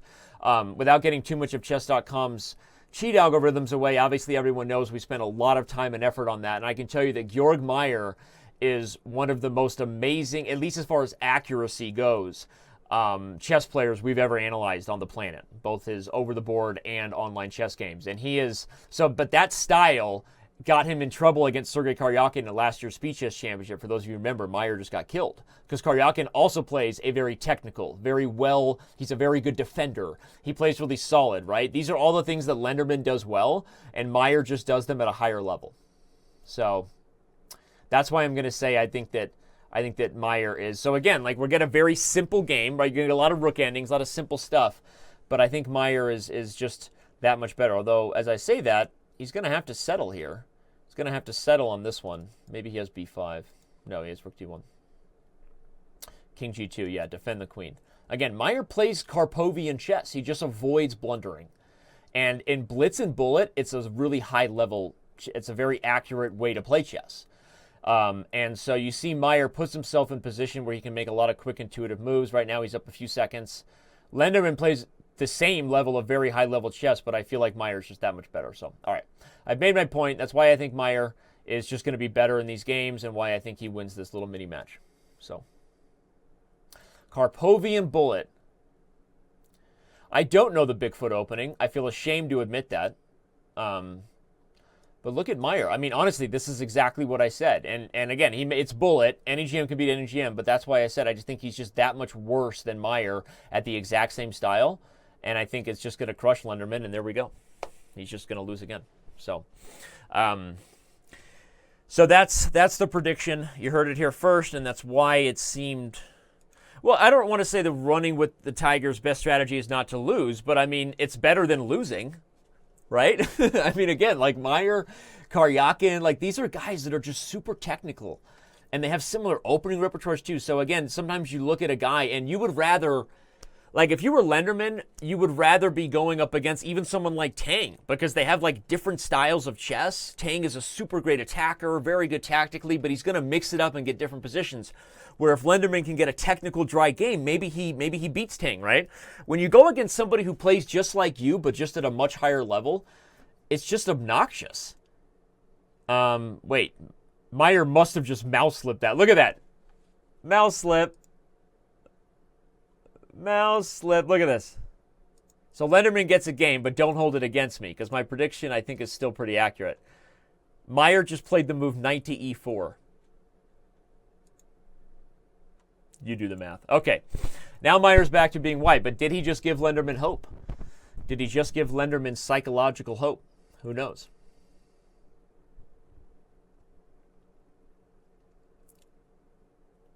It's true, running with tigers. You speak wise words. Yeah. What's with all the tiger emotes now? I didn't know we had a tiger emote going. Okay. Well, again, okay, going to be a very technical game. Meier just simply winning a pawn out of the opening, and I think we're going to get exactly what we predicted, and it's going to start momentarily. Meier versus Tang Battle Royale in the Royal Week of Arena Kings. If you're just tuning in and you're wondering how did I miss this, we will be back on Wednesday. Yours truly will have the call. And we will be analyzing the Blitz Championship of the Royal Week for this Arena Kings. And again, we just came up with, I know it sounds like a mouthful, but here's the thing. We're running the Arena Kings events. They're a ton of fun. If you do well and qualify for the Streamers Championship at the end of the season, you get a bunch of cash prizes. It's the only regular prize tournament where the prizes go directly to streamers, so that's really what it's about. And these weeks are designed to give more points and to provide more motivation for some of the bigger names to get involved, and also to help some of our amateur low-rated players have an experience like we saw today, where they qualified, which is a huge win. They got to get swept by a bunch of really strong players, right? It was fun, and so yeah, Meier is he's just doing work just as we predicted, and up a ton of time, completely winning. Lenderman's going down. So here we go. Everybody buckle up. Papa Bear's here. I'm doing the Chinese medicine. Meier versus Tang. Arena Kings Streamers Championship Final. Meier versus Tang. Here we go. The final. The final is here. This is it. The final is starting. It's Meier versus Tang. It's what the people paid for or got for free. But everyone says paid for because it's cool. I'm so excited. Danny, I can't read that. YOLO Meister, any tips on dying a virgin? I think I can read that. I think that's not the... tips, I don't know. This is the kind of way I get. This is, you're sending Danny down the dark path. We don't want Danny to go down that path. Danny, stay with us, right? Daniel-san, Tommy, Shelby. Floyd Akash gifted a sub to Jack Rogers Chess. Say what? Thank you very much, Floyd. Is that your way for paying it forward? Because Chess Bay gifted you the 50th sub. Here we go, guys. The championship for all the marbles. It's going down right here. Tang versus Meier. Okay, all theory, sharp theory. White gets this really big center, but black has something to poke at for the rest of the game. Again, part of the reason why we said Meier would have be the one guy with the chance, despite being tired, is Meier's a stronger chess player than Andrew. He wouldn't deny it himself, right? I mean, Meier is a north of 27-30 grandmaster, super really good at the game of kings, right? That's who Meier is. So yes, Tang is the bullet master, and I think he is a slight favorite based on his bullet skills and the fact that he's probably a little more fresh. But these games are going to be fun. Can't wait. Right now, Meier is on the grind, and there's all kinds of weirdness coming. Play Queen G5, and there's Knight F3 check coming. I actually think he might have already messed that up, because here comes H4. No, H4, G4 falls. So he gets cackled. Rekarovka. Okay, but black is on the grind. H5, black can trade here and take on F2 very quickly if he needs to open up and simplify. So Tang is feeling the positional hurt right now, with Meier having grabbed the F-file. This bishop is a big pawn stuck behind this pawn chain. There we go. I was just going to say Meier's going to relocate the bishop and try to do work on the king side. All things considered, this is a pretty equal position, but Tang's time, in a rare turn of events, he's down on the clock in a way that, oh, Knight G3's mate. He missed mate and won. Meier just missed mate and won. Oh my gosh, is he going to come back to bite him? Probably not. He's still winning, but oh my gosh. If Meier doesn't win this match, he's going to kick himself so hard. Hopefully, not actually do it, because he might hurt himself. But Meier just missed checkmate and won, and is not in a position to get checkmate and won anymore. So thank you, Captain Obvious, but I'll be here all week. Amazing stuff. He gets the D pawn. He's running away from checks. He's running away from checks. He's got rook's checks all over the place. He only has 3 seconds. But Meier only has 5 seconds. I have no idea what's going to happen in this game. 2 seconds to 3 seconds. No time on the clock. No time on the clock. He's going to lose the knight, and he has no check still. Meier is barely up on time, and what is he doing? He's going to mate himself. Oh my gosh.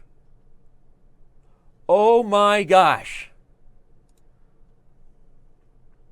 Meier gets the first win, flagging Tang in suicide chess fashion. I couldn't keep up with that. That was crazy, right? Okay, this is what we said. This is the matchup everyone's been waiting for. And to my credit, for those of you who got here late, I called this as the championship matchup like an hour and a half ago, okay? With like an hour left to go in the Arena Kings, I said this would be the final. This is absolutely amazing right now. But, okay, Tang is really in a must-win position now. And unfortunately, as we said, Meier is a very strong chess player.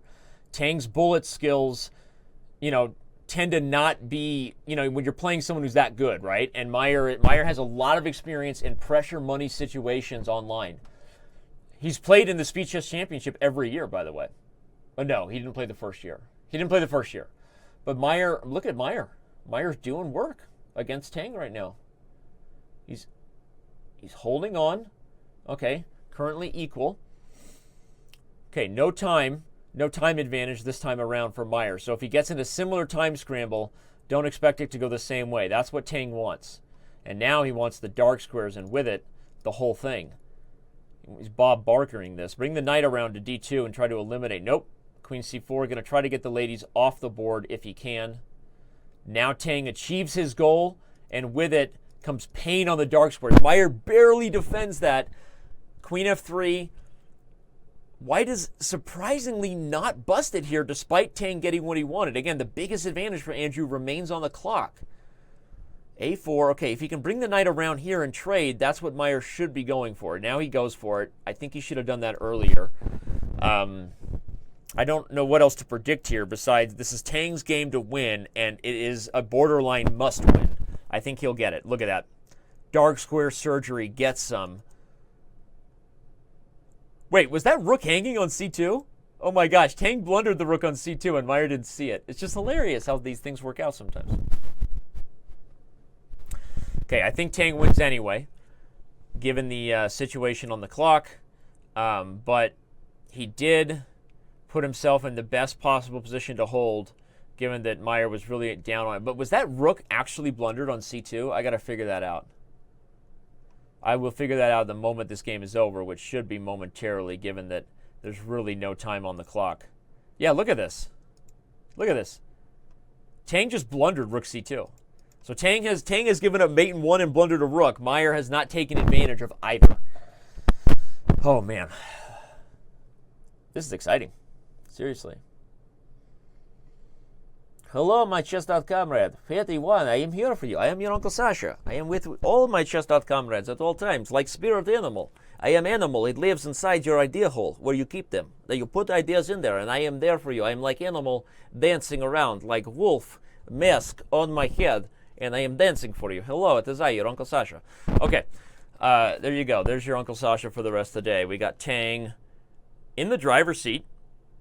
But okay, Meier's played himself a few Frenches. This ain't Meier's first French. You know what I'm talking about. I'm talking about the opening. Okay. Takes. Knight's coming into d4. There he goes. He does it. The question is, after the knight comes to d4, is he launching all-out king? No, he doesn't. I thought maybe f4, g4, but I think that's smart. By Andrew, and he's winning the queen if he takes on e6. He sees it. No way Meier saw that or wanted that. Takes with tempo on the queen, but now he loses the bishop. Yeah, this is it. This is Tang's chance. Not very much time on the clock, though. Either side could probably still win this game. Rook d5, that's what you want. If you're Meier, probably you just take it. Yeah, I think probably you could have even taken earlier, because now you have rook d2 check coming, or bishop h4. Interesting. Working the bishop around. You got to give credit to Meier here. I mean, seriously, he's just completely lost. But he's playing like he's the one winning. Look at the clock. I mean, he's the one in control right now. Okay, but the position is so bad it may not matter, right? You can only make up for so much when your position is this bad. Should have played rook e7, but he didn't. Barely holding still. Tang only has 5 seconds, though. Takes on e5. Why is Meier thinking about this? I have no idea. Takes e6. He's going to get mated. He should have taken e5 earlier. It's over. Whoa! 3 seconds. This is it. Meier with the white pieces. It's winner go home time, kids. Winner go home time. Jeffrey Kai, 2009, saying who he's rooting for. Asheron rooting for the Eagles. Very funny. Rooting for the Armenia Eagles, the reigning Pro Chess League champions. There you go. I'll give you some emote love over in the Twitch chat. You can't root for the Eagles today. You're rooting for either Meier or Tang. Okay. Tang won this last game they had as black. It was a super simple position, but he managed to swindle things just long enough. He did blunder that rook on c2, though, that Meier missed. So, you know, at this point, d5 was under some pressure. Take c4. Just queen a2. Isn't black blundering a piece here? Because if takes, you take with the knight. Tempo, yeah. Okay, it's not blundering a piece. I thought it was, my bad. Takes f6. D6 is falling. Be careful. He's got to take with the pawn. Has to take with the pawn. What else happens if he takes with the pawn? Maybe there's something even better. Rook b1. Oh, he plays it. Meier is in position to strike back. Crouching tiger, hidden comeback. Here we go. The knight comes to e3. Tang wants the ladies off the board. No thank you, says Meier. Rook d1's coming. No, bishop f1, bring the battery. Bring the noise and the funk to the c4 square. That was a nice move, though. Bishop c5. Honestly, even with the open king, I think Meier has to play quickly. Yep, only 19 seconds. This is how Tang does work right here. Put yourself in a really tough spot. What is he doing? That's the wrong... No, he's... this is it. Tang's going to do it. He's going to take our first Arena Kings Royal Week. I think he's got it. And I have a cramp. Seriously, cramp. Oh, cramp on my leg. I am not kidding you. OMG. I have a cramp. It's been 3+ hours. Beating it up. Cramp town. Oh, deadlifts coming back to bite me. Oh, man. Oh. It's over. Tang, I can't not say Tang wins these time scrambles. It doesn't matter what. Time scramble. Okay, this is just insane. The amount of premiums that these guys got to both be super nervous, ton of fun. Okay, but it's over. Tang's up on time, and with it, the game takes on e4 and wins the Arena Kings' first ever Royal Week. That was fun.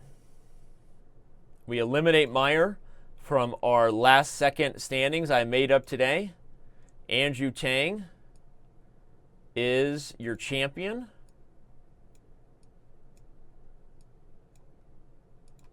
Congratulations. And wow.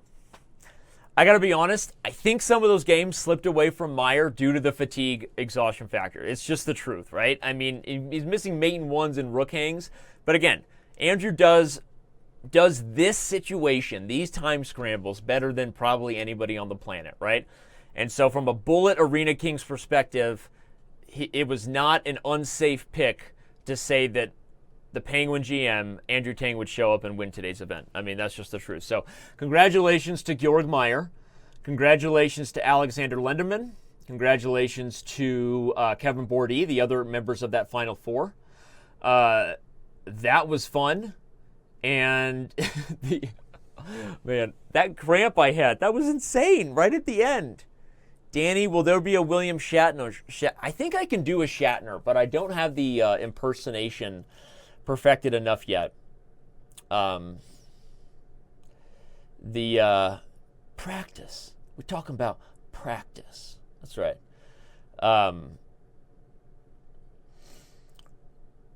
What's going on with the 3-0? That's just because I'm still following Lenderman and he started a game, Hammer. That's all that is. I haven't closed out. But okay, if we go back to the standings one more time before I bid you all adieu. This was our standings at the end of the main event, at the end of the qualifier, if you will, to our first ever knockout in the Arena Kings Royal Week for the first season of the Streamers Championship. The top title player at the end of the main event was the last man standing at the end of all of it after the knockout. He beat Georg Meier and in that championship round, and with it takes the top prize. Again, for those of I am showing the top 20. The top 20 are right here. This is the top 20 as far as who the standings were after the main event. Not all of these people were streaming, though. The top streamer was Blue Pawn 66, followed by Penguin, Lenderman, Chessically Inclined, Meier, Cuber Pro, Last 7 Samurai, and Blitzstream all moved on. Two of our favorites, Jon Ludvig Hammer and Carilla, barely missed the cut, and they will be back, I'm sure. So, okay. I had a blast. I can't wait to get up from this chair. There are still 1,200 of you with us now. I don't even know who else is still streaming, but whoever they are about to get some chess viewers, and we're gonna send a raid their way, send a host their way. Grandmaster Andrew Tang, Penguin GM, takes it all. Abjugar, he is the winner in our Bullet Arena Kings. Will he play the Blitz? I don't know. Again, to remind everybody, this format is what we have going on right now. Season 1, our first Royal Kings, Andrew Tang takes the 250. All other of our top 8 finishers really came home with some nice big points. The prizes were bigger today, so congrats to all those who took home a cash prize. The next Royal Arena Kings is June 6th. That's 2 days from now. I will have the call. I hope to see every single one of you there. I have memorized all of your usernames, and if you're not here, I'm showing up at your house, and things are going to get weird. So make sure you're here. That's it from yours truly. Peace out. Love you all. Thanks so much to the entire Chess.com team behind this. Thank you so much to Simon, to Chess Bay, to everybody who's here helping out. Sam in the chat, the Twitch chat pretty actively today. Appreciate everybody's help. And we will see you on Wednesday. Actually, most of you should be tuning in tomorrow. Tomorrow is the Title Tuesday. Man, we got a lot going on this week. Say what? Right? All right. Thanks for being here, everybody. Amon Hambleton will have the commentary tomorrow for the Title Tuesday. I will be back on Wednesday for the next Arena Kings. Peace, love, and happiness. We out.